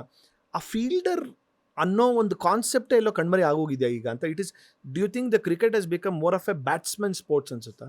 ಇಲ್ಲ, ಫೀಲ್ಡಿಂಗು ನೀವು ಹೇಳ್ತೀರಲ್ಲ ಅವಿಭಾಜ್ಯ ಅಂಗ ಅಂತ, ಆ ಥರ ಪ್ರತಿಯೊಬ್ಬ ಪ್ಲೇಯರು ಒಳ್ಳೆ ಫೀಲ್ಡರ್ ಇಲ್ಲ ಅಂದರೆ ಇವಾಗ ಅಂತಾರಾಷ್ಟ್ರೀಯ ಮಟ್ಟದಲ್ಲಿ ಆಡೋಕ್ಕಾಗೋದೇ ಆ ಥರ. ಒಂದು ಎರಡನೇದು, ನೀವು ಕಂಪ್ಯಾರಿಸನ್ ಆ್ಯಕ್ಚುಲಿ ಅಜರುದ್ದೀನ್ ಆ್ಯಂಡ್ ಇವ್ರನ್ನ ಮಾಡಬೇಕಾಗ್ತಿ, Jonty Rhodes. Azharuddin was ahead of his time. ಅಂದರೆ ಫಿಟ್ನೆಸ್ ಇರಲಿ, ಕ್ಯಾಚಿಂಗ್ ಇರಲಿ, ಫೀಲ್ಡಿಂಗ್ ಇರಲಿ. ಇಂಡಿಯಾ ಕಡೆ ಬೆಸ್ಟ್ ಫೀಲ್ಡರ್ ಯಾರಪ್ಪ ಅಂದರೆ ಅದು ಅಜರುದ್ದೀನ್. Exactly my point. ಅಂದರೆ ಕ್ಲೋಸ್ ಇನ್ ಕ್ಯಾಚಿಂಗಲ್ಲಿ Azharuddin was the benchmark India ಅಂತ ಬಂದಾಗ. Robin Singh was a good athlete, ಎಲ್ಲ ಒಪ್ಕೊಳ್ಳೋಣ, but not like Azharuddin was next level. ಅದಾದಮೇಲೆ ಈಗ ಮಾಡರ್ನ್ ಡೇಗೆ ಬಂದರೆ minimum requirement you should be a good fielder. Outstanding ಆಗಿರೋರು ಇಟ್ ಈಸ್ ಏನು ಹೇಳ್ತೀರಾ ರಿಕ್ವೈರ್ಮೆಂಟ್ ಅಂತ ಹೇಳ್ತಾರೆ. ಇವಾಗ ನೀವು 2 ಡಿಪಾರ್ಟ್ಮೆಂಟಲ್ಲಿ ಇವತ್ತು ಕಾಂಟ್ರಿಬ್ಯೂಟ್ ಮಾಡಲಿಲ್ಲ ಅಂದರೆ ಯು ಕಾಂಟ್ ಲಾಸ್ಟ್ ಅಂತ ಅನಿಸುತ್ತೆ ನನಗೆ. ಈ IPL ಫಾರ್ಮ್ಯಾಟ್ ತೊಗೊಂಡಾಗ ಈಗ ನಾನು ಆ ಪ್ರಶ್ನೆನ IPL ಫಾರ್ಮ್ಯಾಟಿಗೆ ತೊಗೊಂಡಿದ್ದು ಸರ್. ಅಂದರೆ do you really think it is a batsman driven? ಅಂದರೆ ಮುಂಚೆ 170-180 ಟಾರ್ಗೆಟ್ ಅಂತ ತೊಗೊಂಡ್ರೆ that's a very good target ಅಂತ initial the few years of IPL ಅಲ್ಲಿ ಮಾತಾಡ್ತಿದ್ವಿ. ಹೋಗ್ತಾ 190 ಬಂದಾಗ 200 ಬಂದಾಗ ಮೈ ಗಾಡ್ 200 ಹೊಡೆದ್ರು ಗುರು 20 ಓವರ್ಗೆ ಅನ್ನೋದಿತ್ತು. ನೌ ಇಟ್ ಈಸ್ ಲೈಕ್ 270 ಹೊಡೆದ್ಬಿಟ್ಟು ಅದನ್ನು 260ಗೆ ಅದನ್ನ ಆಪೋನೆಂಟ್ ಅವರು ಬಂದು ಚೇಸ್ ಮಾಡ್ತಾರೆ ಅಂತಂದರೆ ವೇರ್ ಇಸ್ ಇಟ್ ಹೆಡ್ಡಿಂಗ್? ಅಂದರೆ ಬೌಲರ್ಗಳಿಗೇನು ಪಾಪ ಅವ್ರಿಗೆ ಆಟನೇ ಇಲ್ವಾ ಅಂತ ಅನಿಸ್ಬಿಡುತ್ತೆ ನೋಡಿದಾಗ. ಇಲ್ಲ, ಕಾರಣವೂ ಇದೆ. ಈ ಇಂಪ್ಯಾಕ್ಟ್ ಪ್ಲೇಯರ್ ರೂಲ್ ಬಂದಮೇಲೆ ಏನಾಗುತ್ತೆ ಅಂದರೆ ನಿಮ್ಮ ಬ್ಯಾಟಿಂಗ್ ಆರ್ಡ್ರು ಡೀಪನ್ ಆಗುತ್ತೆ. ಸೊ ಆ ಒಂದು ಫ್ರೀಡಮ್ ಇರುತ್ತೆ ಟಾಪ್ ಆರ್ಡರ್ ಬ್ಯಾಟ್ಸ್ಮನ್ಗಳಿಗೆ. ಏನು ಫ್ರೀಡಮು? ಅಣ್ಣ ನಂಬರ್ 8 ಅವನಿದ್ದಾನೆ ಬ್ಯಾಟಿಂಗ್ಗೆ, ಸೊ ನಾವು ಬಿಂದಾಸಾಗಿ ಹೊಡಿಯೋಣ, ಯಾಕೆ ತಲೆ ಕೆಡಿಸ್ಕೋಬೇಕು ಅಂತ. ಬೌಲರ್ಗೆ ರಿಸ್ಟ್ರಿಕ್ಷನ್ ಇದೆ, ಫೀಲ್ಡ್ ರಿಸ್ಟ್ರಿಕ್ಷನ್ಗಳಿದೆ. ಅವ್ನು 4 ಓವರ್ ಹಾಕೋಕ್ಕಾಗುತ್ತೆ. ಬ್ಯಾಟ್ಸ್ಮನ್ನು ಮೊದಲಿಂದ 20ನೇ ಓವರ್ ತನಕನೂ ಆಡ್ಬೋದು. ಇದೆಲ್ಲ ಲೆಕ್ಕಾಚಾರ. ಆಮೇಲೆ ಕ್ರೌಡು ಯಾತಕ್ಕೆ ಬರ್ತಾರಪ್ಪ ಸ್ಟೇಡಿಯಮ್ಗೆ 4-6 ನೋಡೋಕ್ಕೆ. ಕರೆಕ್ಟ್. ವಿಕೆಟ್ ತೆಗೆದಾಗ ಎಂಜಾಯ್ ಮಾಡ್ತಾರೆ, ಇಲ್ಲ ಅಂತಲ್ಲ. ಬಟ್ ಒಂದು ಬೌಲರ್ ಫ್ರೆಂಡ್ಲಿ ಪಿಚ್ ಬಂದರೆ ಏನು ಹಿಂಗಿದೆ ಪಿಚ್ಚು ಅಂತಾರೆ. ಬಟ್ ಅದೇ ರನ್ಸ್ ಬಂದಾಗ ವಾವ್ ಅಂದರೆ ಆಬ್ವಿಯಸ್ಲಿ ಇದು ಎಂಟರ್ಟೈನ್ಮೆಂಟ್. IPL ಅನ್ನೋದು cricket yes, but at the same time it is packaged as an entertainment. So crowd entertain ಆಗಲಿ ಅಂತ ಈ ಒಂದು ಪ್ಲೇಯಿಂಗ್ ಕಂಡೀಷನ್ ರೂಲ್ಸ್ ಅಂತ ಹೇಳಲ್ಲ, ಇದನ್ನು ಪ್ಲೇಯಿಂಗ್ ಕಂಡೀಷನ್ಸ್ ಅಂತ ಮಾತಾಡ್ತೀವಿ. ಇಂಪ್ಯಾಕ್ಟ್ ಪ್ಲೇಯರ್ ರೂಲ್ಸ್ ಅಂದರೆ ಆ ಲಾಸ್ ಆಫ್ ಕ್ರಿಕೆಟ್ ಅದು ಬರುತ್ತೆ. ಪ್ಲೇಯಿಂಗ್ ಕಂಡೀಷನ್ಸಲ್ಲಿ ಈ impact player rule may be ಅದು ಗೋಯಿಂಗ್ ಫಾರ್ವರ್ಡ್ ಚೇಂಜ್ ಆಗುತ್ತೆ ಅಂತ ಅನಿಸುತ್ತೆ. But again improvement in quality of bats ಅದು ಕೂಡ ಹೆಲ್ಪ್ ಮಾಡಿದೆ. ಆಮೇಲೆ ಪವರ್ ಟ್ರೈನಿಂಗ್ ಅಂತ ಮಾಡ್ತಾರೆ ಈಗ ಬ್ಯಾಟರ್ಸು, ಪವರ್ ಹಿಟ್ಟಿಂಗ್ ಅಂತ ಮಾತಾಡ್ತೀವಿ. ದೂರ ಆ ಗಾಲ್ಫ್ ಸ್ವಿಂಗ್ಗಳು ಅದನ್ನೇ ಪ್ರಾಕ್ಟೀಸ್ ಮಾಡ್ತಾರೆ, 6 ಹೊಡಿಯೋದನ್ನೇ ಪ್ರಾಕ್ಟೀಸ್ ಮಾಡ್ತಾರೆ. ಸೊ ಆ ಥರ ಇರುವಾಗ ಬೌಲರ್ಗೆ ಚಾಲೆಂಜ್ ಇದೆ. But again bowler will always come back. ನೋಡ್ತಾ ಇರಿ, ಅವನು ಯೋಚನೆ ಮಾಡ್ತಾನೆ. ಅದ್ರ ಮಧ್ಯದಲ್ಲೂ ಈಗ like how sometimes Jasprit Bumrah ಆಡೋ ಆಟ ಆಗಿರ್ಬೋದು, ಅಥವಾ ಕೆಲವರು ರೀಇನ್ವೆಂಟ್ ಮಾಡ್ಕೊಳ್ತಾರೆ 100%. ನನ್ನ ಕ್ಯಾರೆಕ್ಟರ್ ನಾನು ಹೇಳ್ಕೋಬೇಕು ಈ ಮ್ಯಾಚಲ್ಲಿ ಅನ್ನೋದನ್ನ they know it very well ಇರೋಂಥದ್ದು ಇರುತ್ತೆ. Sir last incident 23 world cup ಏನ್ರಿ ಅನ್ಬಿಲೀವಬಲ್. ಇಂಡಿಯಾ ಅಂದರೆ on a roll 10 out of 10 ಗೆಲ್ತಾರೆ, ಸೋಲಿಲ್ಲದ ಸರ್ದಾರ ಥರ. ಆಮೇಲೆ ಸ್ಟ್ರಾಂಗ್ ಫೇವ್ರೇಟ್ಸ್ ಆಗಿ ಈಗ ಅಂಕಣ ಕೇಳಿತಾರೆ. ಬಟ್ ನಮ್ಮ ಕೆಳಗಿಂದ ಆ ರಗ್ಗನ್ನ ಎಳೆದು ಬಿಡ್ತಾರೆ ಅಂತಲೇ ಅನಿಸುತ್ತೆ. ಬಟ್ ನಾವು ಮೆಚ್ಚುಗೆ ಸಲ್ಲಿಸಲೇಬೇಕು. ಯಾವ ಥರ ಒಂದು ಕ್ಯಾರೆಕ್ಟರ್ನ ತೋರಿಸಿದ್ರು ಆಸ್ಟ್ರೇಲಿಯನ್ಸ್ ಕಮಿಂಗ್ ಬ್ಯಾಕ್. ಅವರು ರೇಸಲ್ಲೇ ಇರಲಿಲ್ಲ. ಎಸ್ಪೆಷಲಿ ಅಫ್ಘಾನಿಸ್ತಾನ್ ವಿರುದ್ಧ ಆಡಿದಂಥ ಇನ್ನಿಂಗ್ಸ್ ಮ್ಯಾಕ್ಸ್ವೆಲ್ ಅವ್ರದ್ದು ಒಂಥರ ಕಾಂತಾರ ಇನ್ನಿಂಗ್ಸ್ ಅಂತಾನೆ ಕರೆಯೋದು ಅದಕ್ಕೆ. ಗ್ಲೆನ್ ಮ್ಯಾಕ್ಸ್ವೆಲ್ innings ಅದು ಇಮೇಜಸ್ ಬಂದಿದ್ದು ಹಂಗೆ ಅಲ್ವಾ ಅದು. ಆ ಥರ ಅಂದರೆ ಇವ್ರು ಈ ಥರ ಕಾಣ್ತಾರ ಅಂತ ಅನಿಸ್ಬೇಕು ನಿಮಗೆ, ಆ ಥರ ಇನ್ನಿಂಗ್ಸ್ ಬಂದಿದ್ದು. ಬಟ್ ದೇವರ್ ಡೆಸ್ಟೈನ್ ಟು ವಿನ್ ಅಂತ ಅನ್ಸುತ್ತೆ. ಬಟ್ ಅಗೇನ್ ನಾವು ಡಿಸಪಾಯಿಂಟ್ ಅಂತೂ ಆಗೋಕ್ಕಾಗಲ್ಲ. ಆ ಥರ ಒಂದು ಪ್ರದರ್ಶನ ಕೊಟ್ಟಿದ್ದು ವರ್ಲ್ಡ್ ಕಪ್ಪಲ್ಲಿ ಇಂಡಿಯನ್ ಟೀಮ್. ನನಗೆ ತೆಂಡೂಲ್ಕರ್ ರಿಟೈರ್ ಆದ ಕಣ್ಣಲ್ಲಿ ನೀರು ಬಂದಾದ್ಮೇಲೆ ಇದೆ sir 2023 more than anything I really felt very very ಅಲ್ಲ ಡಿಸಪಾಯಿಂಟ್. ನಮ್ಗೆ ಹೆಂಗೆ ಅನ್ಸಿರ್ಬೇಕು ಕಾಮೆಂಟ್ರಿ ಬಾಕ್ಸಲ್ಲಿ. ಹಾಂ, ಅಯ್ಯೋ ನಮಸ್ಕಾರ, ಅದು ಹೆಂಗೆ ಹೇಳ್ತಿದ್ರು ನನಗೆ ಅರ್ಥ ಆಗಲ್ಲ ಸರ್. ನಂಗೆ ರೋಹಿತ್ ಶರ್ಮಾ ಮುಖ ಮೊನ್ನೆನೂ ಕಾಮಿಡಿ ನೈಟ್ಸ್ ವಿತ್ ಕಪಿಲಲ್ಲಿ ಬಂದಾಗ ಕೂತ್ಕೊಂಡಾಗ when someone asks about 2023 world cup ಗೆದ್ದಾಗ ಆ ಮುಖದಲ್ಲಿ ಅವ್ರದ್ದು ಆ ಶಿಫ್ಟ್ ಇರುತ್ತಲ್ಲ, ಅಂದರೆ what character that Rohit Sharma ಹೆಂಗೆ ತೊಗೊಂಡು ಬಂದಿದ್ದು, ಅದನ್ನು ತೊಗೊಂಡು ಬಂದು ಲಾಸ್ಟ್ವರೆಗೂ ಬಂದುಬಿಟ್ಟು ಅದನ್ನು it's not easy for anyone to be in that. I think again ಅದನ್ನು ಸೌರವ್ ಗಂಗೂಲಿ ಅವ್ರದ್ದು ನಂಗೆ ನೆನಪಾಗುತ್ತೆ. ಬಿಕಾಸ್ ಆಸ್ಟ್ರೇಲಿಯಾಲಿ 2003 ಸೌತ್ ಆಫ್ರಿಕಾ 2003 ರನ್ನರ್ಸ್ ಆಗ್ತೀವಿ ನಾವು. ಅಗೇನ್ ಅದು ಆಸ್ಟ್ರೇಲಿಯಾ ವಿರುದ್ಧ. ಅದು ಆಸ್ಟ್ರೇಲಿಯಾ ಮೇಲೆ ಸರ್. ಅದು ಕೂಡ ಅದು ಎಂಥದ್ದು ನನಗೆ ಈಗಲೂ ನೆನಪಿದೆ. ಗ್ಲೆನ್ ಮ್ಯಾಗ್ರಾ ಅವರು ತೆಂಡೂಲ್ಕರ್ ವಿಕೆಟ್ ತಗೊಂಡಾಗ ಆಮೇಲೆ ಎಲ್ಲೋ ಒಂದು ಕಡೆ ತಿರ್ಗಾ ಅಜಯ್ ಜಡೇಜಾ ಅವ್ರದ್ದು ಇನ್ನಿಂಗ್ಸಲ್ಲಿ ಆಡ್ತಿರ್ಬೇಕಾದ್ರೆ ಎಲ್ಲೋ ಒಂದು ಸ್ಲೈಟ್ ಹೋಪ್ ಬರುತ್ತೆ, ಹೋಗ್ತಿದ್ದೀವಾ ಅಂತ. Cricket is a funny game. You cannot expect, you cannot predict. On the overall sir, what are the next plans ನಿಮ್ಮ? ಪ್ಲ್ಯಾನ್ ಅಂತ ಏನೂ ಇಲ್ಲ ಸರ್. ಭಗವಂತ ಹೆಂಗೆ ಕರ್ಕೊಂಡು ಹೋಗ್ತಾನೆ ಅದು ಗೋ ವಿತ್ ದ ಫ್ಲೋ ಅಂತ. ಏನೂ ಪ್ಲ್ಯಾನ್ ಮಾಡಿಲ್ಲ ಜೀವನದಲ್ಲಿ. ಏನಾದರೂ ನಟನೆ ಮಾಡೋದಕ್ಕೆಲ್ಲರೂ ಅವಕಾಶಗಳು ಬಂದಿರೋಂಥದ್ದು? ಬಿಗ್ ಬಾಸ್ಗೆ ಅವಕಾಶ ಬಂದಿತ್ತಲ್ವಾ, ಸಾಕಷ್ಟಲ್ಲಿ ಕೇಳಿರೋಂಥದ್ದಿದೆ. ಬಿಗ್ ಬಾಸಲ್ಲಿ ಬಂದಿತ್ತು, ಕೇಳಿದ್ರು ಲಾಸ್ಟ್ ಸೀಸನ್ಗೆ 10th ಸೀಸನ್ನು ಬರ್ತೀರಾ ಅಂತ. ಅದು ವರ್ಲ್ಡ್ ಕಪ್ ಟೈಮ್ಗೆ ಓವರ್ಲ್ಯಾಪ್ ಆಗ್ತಾಯಿತ್ತು ಬಿಗ್ ಬಾಸ್. ಇಲ್ಲಾಂದಿದ್ರೆ ಚೆನ್ನಾಗಿರುತ್ತಲ್ವ? ಗೊತ್ತಿಲ್ಲ ಅದು ಹೋಗ್ತಾ ಇದ್ದೋ ಇಲ್ಲೋ ಗೊತ್ತಿಲ್ಲ. ಬಟ್ ಅದು world cup was the main reason. ಯಾಕಂದರೆ ವರ್ಲ್ಡ್ ಕಪ್ ನಡೆಯೋದೇ ನಿಮಗೆ once in 4 years mark event ಇಂಡಿಯಲ್ಲಿ ನಡೀತಾ ಇದೆ. ಅದನ್ನು ಬಿಟ್ಬಿಟ್ಟು ಹೆಂಗೆ ಹೋಗೋಕ್ಕಾಗತ್ತೆ ಸರ್? ಯಾಕಂದರೆ ನಮ್ಮ ಕ್ರಿಕೆಟೇ ಬಿಗ್ ಬಾಸ್. ಆ ಬಿಗ್ ಬಾಸ್ನ ಬಿಟ್ಟು ಈ ಬಿಗ್ ಬಾಸ್ಗೆ ಹೆಂಗೆ ಬರೋಕ್ಕಾಗತ್ತೆ? ಓವರಾಲ್ ಈ ಶೋ ಬಂದಿದ್ದ ಅನುಭವ ಹೇಗಿತ್ತು ಸರ್? ಇದೇನೋ ವೆಬ್ ಸೀರೀಸ್ ಆಗೋಗಿದೆ. ಮನೆಗೆ ಕೂಡ ಹತ್ರ ಇದೆ, ಎಷ್ಟು ಇದೀವ ನೀವು ಕರಿಬೋದು ಆರಾಮಾಗಿ, ಬೇಕಾದ್ರೆ ಎನಿ ಟೈಮ್ ಬಂದು ಮುಗಿಸ್ಬೋದು. No but thank you so much sir, ಬಂದಿದ್ದು ಖುಷಿ ಆಯಿತು. ನಿಮ್ಮ ಭೇಟಿ ಆಗಿದ್ದು ಕಾಮೆಂಟ್ರಿ ಬಾಕ್ಸಲ್ಲೇ. ಸೊ ಫಸ್ಟ್ ಟೈಮ್ ನಾನು ನಿಮ್ಮನ್ನು ನೋಡಿದ್ದು. ಯಾಕಂದರೆ ಟು ಬಿ ವೆರಿ ಆನೆಸ್ಟ್, ನಾನು ಕನ್ನಡ ಕಾಮೆಂಟ್ರಿ ಕೇಳ್ತಿರ್ಲಿಲ್ಲ. ನಾನು ಕನ್ನಡ ಕಾಮೆಂಟ್ರಿ ಕೇಳೋಕ್ಕೆ ಶುರು ಮಾಡಿರೋದೇ ನಿಮ್ಮಿಂದ, ಅದಂತೂ ಹೇಳ್ತೀನಿ ಸರ್. ಯಾಕಂದರೆ ನಮಗೆ ಹರ್ಷ ಭೋಗ್ಲೆ ಅವ್ರನ್ನ ಬಿಟ್ಟು ಹೊರಗಡೆ ಹೋಗಿ impossible. The family even today we are all glued to Harsha Bhogle, Ravi Shastri, ನಮ್ದು ಬಗಳ ಇನ್ನ ಜೆಫ್ರಿ ಬಾಯ್ಕಟ್ಟು, ಟೋನಿ ಗ್ರೇಗ್, ಅದರಲ್ಲಿ ಇನ್ನ ಆ ಥರ ಇದ್ದು ಆ ಗುಂಗಲ್ಲೇ ಇದ್ದಿದ್ದು. ಸೊ ಕನ್ನಡ ಕೇಳಬಾರ್ದು ಅಂತಲ್ಲ, ಅದೇ ನೀವು ಹೇಳ್ದಂಗೆ ಅಗಲವಾದ ಚೆಂಡು, ಸೊ ಈ ಥರದ್ದು ಡೈಜೆಸ್ಟ್ ಮಾಡ್ಕೊಳ್ಳೋ ಕಷ್ಟ ಆಗಿತ್ತೇನೋ ಅಂತ. ಇಲ್ಲ, ಯಾರೋ ತರ್ಲೆ ಬಾಕ್ಸಲ್ಲಿ ಕಾಮಿಡಿ ಮಾಡ್ತಾ ಇದ್ರು, ಸಂದೇಶ್ ಅಂತ. ಪ್ರಾಬ್ಲಿ ಅವ್ರಿಗೆ ನೀವೊಂದು ಸಂದೇಶ ಕೊಡಬೇಕು ಅಂತ ಅನಿಸುತ್ತೆ. ಅಂದರೆ ಕನ್ನಡ ಕಾಮೆಂಟ್ರಿನ ಸ್ವಲ್ಪ ಕೀಳಾಗಿ ಅಥವಾ ಅದ್ರ ಮೇಲೆ ಹ್ಯೂಮರ್ ಮಾಡಿ, ಬಟ್ ಹೀಯಾಳಿಸ್ಬಾರ್ದು. ಹಾಂ, ಅದು ಏನು ಕೇಳಿಸ್ಕೊಳ್ದೆ, ಏನೋ ಒಂದು 2 ಲೈನ್ ಕೇಳಿಸ್ಕೊಂಡು ಕಾಮಿಡಿ ಮಾಡಿದ್ದಾರೆ. ಇರಲಿ, ಸಂದೇಶ ಅವ್ರಿಗೆ ಸಂದೇಶವನ್ನು ಅತಿ ಶೀಘ್ರದಲ್ಲೇ ತಲುಪಿಸೋಣ ಅವಕಾಶ ಸಿಕ್ಕಿದಾಗ. ಸೊ ನನಗೆ ಪರಿಚಯ ಆಗಿದ್ದು ನಿಮ್ಮ ಜೊತೆ, ಆ್ಯಂಡ್ ನೀವು ಮಾತಾಡ್ತಿರ್ಬೇಕಾದ್ರೆ ಆವಾಗ ದಟ್ ಸ್ಪಾಂಟಾನಿಟಿ ರಿಯಲಿ ನನಗೆ ಲರ್ನಿಂಗ್, ತುಂಬ ಸಾಕಷ್ಟು ಅನ್ಲರ್ನಿಂಗ್ ಆ್ಯಂಡ್ ಲರ್ನಿಂಗ್ ಆಯಿತು. ಇಟ್ಸ್ ಲೈಕ್ ವಾವ್, ಈ ದೃಷ್ಟಿಕೋನದಲ್ಲಿ ನೋಡೋದಕ್ಕೂ, and the kind of in front of the mic you are different and outside mic you are different. Actually though you are same, but still there is one kind of silence in you ಅನ್ನೋದಿರುತ್ತೆ. ನಾನು first time meet ಮಾಡಿದಾಗ ಇನ್ನೂ mic ಮುಂದೆ ಹೋಗಿಲ್ಲ. Like okay, ಆಮೇಲೆ mic ಮುಂದೆ ಇದೇನು ಗುರು sudden transition ಹಿಂಗಿದೆ ಈ ವ್ಯಕ್ತಿ ಇದು ಅಂತ. ಅದು ಬೇರೆ ಅವತ್ತು ವೈಕುಂಠ ಏಕಾದಶಿ ಉಪವಾಸ ಬೇರೆ ಇದ್ರಿ, ಏನೂ ತಿಂದು ಇಲ್ಲ. ಸೊ ಆ ಥರ ಎನರ್ಜಿ ಇಟ್ಕೊಂಡು truly I have learned a lot of things from you. Ekadashi ದಿವಸ ಎನರ್ಜಿ ಡ್ರಾಪ್ ಆಗಲ್ಲ ರೀ. ಹೇಳ್ತೀನಿ ಕೇಳಿ ಏನಂತ. ಉಪವಾಸ ಇದ್ದಾಗಲೇ ನಿಮಗೆ ಆ ಫ್ಯಾಟ್ ಇದೆಯಲ್ಲ, ಫ್ಯಾಟ್ ಈಸ್ ರಿಸರ್ವ್ ಫ್ಯೂಯಲ್. ಅದು ಅವಾಗಲೇ ವರ್ಕ್ ಆಗೋದು. ಇನ್ನೂ ಚುರುಕಾಗ್ತೀರಾ ನೀವು. ಹಶ್ವಾದಾಗ ಒಂಥರ ಏನು ಹಸಿದ ಎಬ್ಬುಲಿ ಅಂತಾರಲ್ಲ, ಆ ಥರ. ಅಂದರೆ ಕೆಲಸದಲ್ಲಿ ನೀವು ತಲ್ಲೀನರಾಗ್ಬಿಟ್ರೆ ಆ ಶೂ ಕೂಡ ಗೊತ್ತಾಗೋದಿಲ್ಲ. ಸೊ ಕೆಲಸ ಇದ್ದಿದ್ದರಿಂದನೇ ಅವತ್ತು ಆರಾಮಾಗಿ ಮಾಡ್ಬಿಟ್ವಿ ಏಕಾದಶಿ. ಇನ್ಫ್ಯಾಕ್ಟ್ ತುಂಬ ಚೆನ್ನಾಗಿತ್ತು ಸರ್. I loved spending time with you guys. Thanks a lot sir. ಇದು ಬಂದಿದ್ದು ಖುಷಿ ಆಯಿತು. ಓಕೆ, ಇವಾಗ ಏನು ಗೋಲ್ಡ್ ಕ್ಲಾಸ್ ಥರ ಐತಾ ಅಥವಾ ಏನಾರ ಬೈತಾರೆ ಥರ್ಡ್ ಕ್ಲಾಸ್ ಬಂದ್ಬಿಟ್ರಲ್ಲ ರೇ ಗೋಲ್ಡ್ ಕ್ಲಾಸ್ ಏನ್ರಿ ರೇ ನೀವು ರೇ ಹಾಂ ಚಿತ್ರ ಅದವ್ರು ಕರ್ತಿರ ಯಾರೋ ವಿಚಿತ್ರ ಅವ್ರನ್ನ ಕರ್ಸಿರಲ್ಲ ರೀ, ನಿಮ್ಗೇನ್ರಿ ಬಂದಿದೆ ತಲೆಗೆಲ್ಲ ಕೆಟ್ಟಿದ್ಯೇನ್ರಿ, ಧರ್ಮಶಾಲಾಗೆ ಹೋಗಿ ನೀವು ಮೊದಲು ಧರ್ಮಸ್ಥಳಕ್ಕೆ ಹೋಗ್ರಿ ನೀವು ಅಂತ ಹೇಳ್ತಾರೆ ನಿಮಗೆ. ಸರ್ ಯಾರೋ ಒಬ್ರು ಅದನ್ನು ಕನ್ಫ್ಯೂಷನ್ ಆಗ್ಬಿಟ್ಟು ಹಾಕಿದ್ರು, ಧರ್ಮಸ್ಥಳ ಹೇಗಿತ್ತು ದೇವಸ್ಥಾನ ಅಂದ್ರು. ಗುರು ನಾನು ಧರ್ಮಸ್ಥಳಕ್ಕೆ ಹೋಗಿಲ್ಲ ಗುರು, ಅಲ್ಲಿ ಧರ್ಮಶಾಲಾಗೆ ಹೋಗಿದ್ದೀನಿ, ಅಲ್ಲಿ ಸ್ಪೆಲ್ಲಿಂಗ್ ಆರ ನೋಡಿ ಮೌಂಟೇನ್ಸ್ ಅಲ್ಲಿ ಇದೀನಿ, ಧರ್ಮಸ್ಥಳದಲ್ಲಿ ಎಲ್ಲಿ ಇರುತ್ತೆ ಅಂತ ಅಂದ್ಬಿಟ್ಟು. ಸರ್ ಎಂಡನ್ನ ಇದೊಂದು ಪ್ರಾಸಬದ್ಧವಾಗಿ ನಮ್ಮ ಗೋಲ್ಡ್ ಕ್ಲಾಸ್ ಬಗ್ಗೆ ನೀವು ಇನ್ವಾಯ್ಸ್ ಕಳಿಸ್ತೀನಿ ಸರ್, GST ಸಮೇತ ಕಳಿಸ್ತೀನಿ. ಸೊ ಒಂದು ನಿಮ್ಮ ಸ್ಟೈಲಲ್ಲೇ ಒಂದು ಗೋಲ್ಡ್ ಕ್ಲಾಸ್ ಶೋ ಬಂದಿದ್ದು ಅನುಭವ ಆಗಿತ್ತು ಅಂತ ಒಂದು ಕಾಮೆಂಟ್ರಿ ಸ್ಟೈಲಲ್ಲಿ ಬಂದರೆ ದಟ್ ವಿಲ್ ಬಿ ಮೈ. ಅಲ್ಲ, ನಂದು ಹಾರೈಕೆ ಏನು ಗೊತ್ತಾ, ಗೋಲ್ಡ್ ಕ್ಲಾಸ್ ಆಗಲಿ ವರ್ಲ್ಡ್ ಕ್ಲಾಸ್ ಅಂತ. ವಾವ್. ಹಾಂ, ಯಾಕೆ ಆಗಬಾರ್ದು ಅಂತ. ಆಮೇಲೆ ಕನ್ನಡ ಇಡೀ ವರ್ಲ್ಡ್ಗೂ ದೊರಕಬೇಕು, ಬೆಳಗಬೇಕು. ಅದನ್ನು ಗ್ಲೋಬಲ್, ಕನ್ನಡ ಇಸ್ ಗ್ಲೋಬಲ್.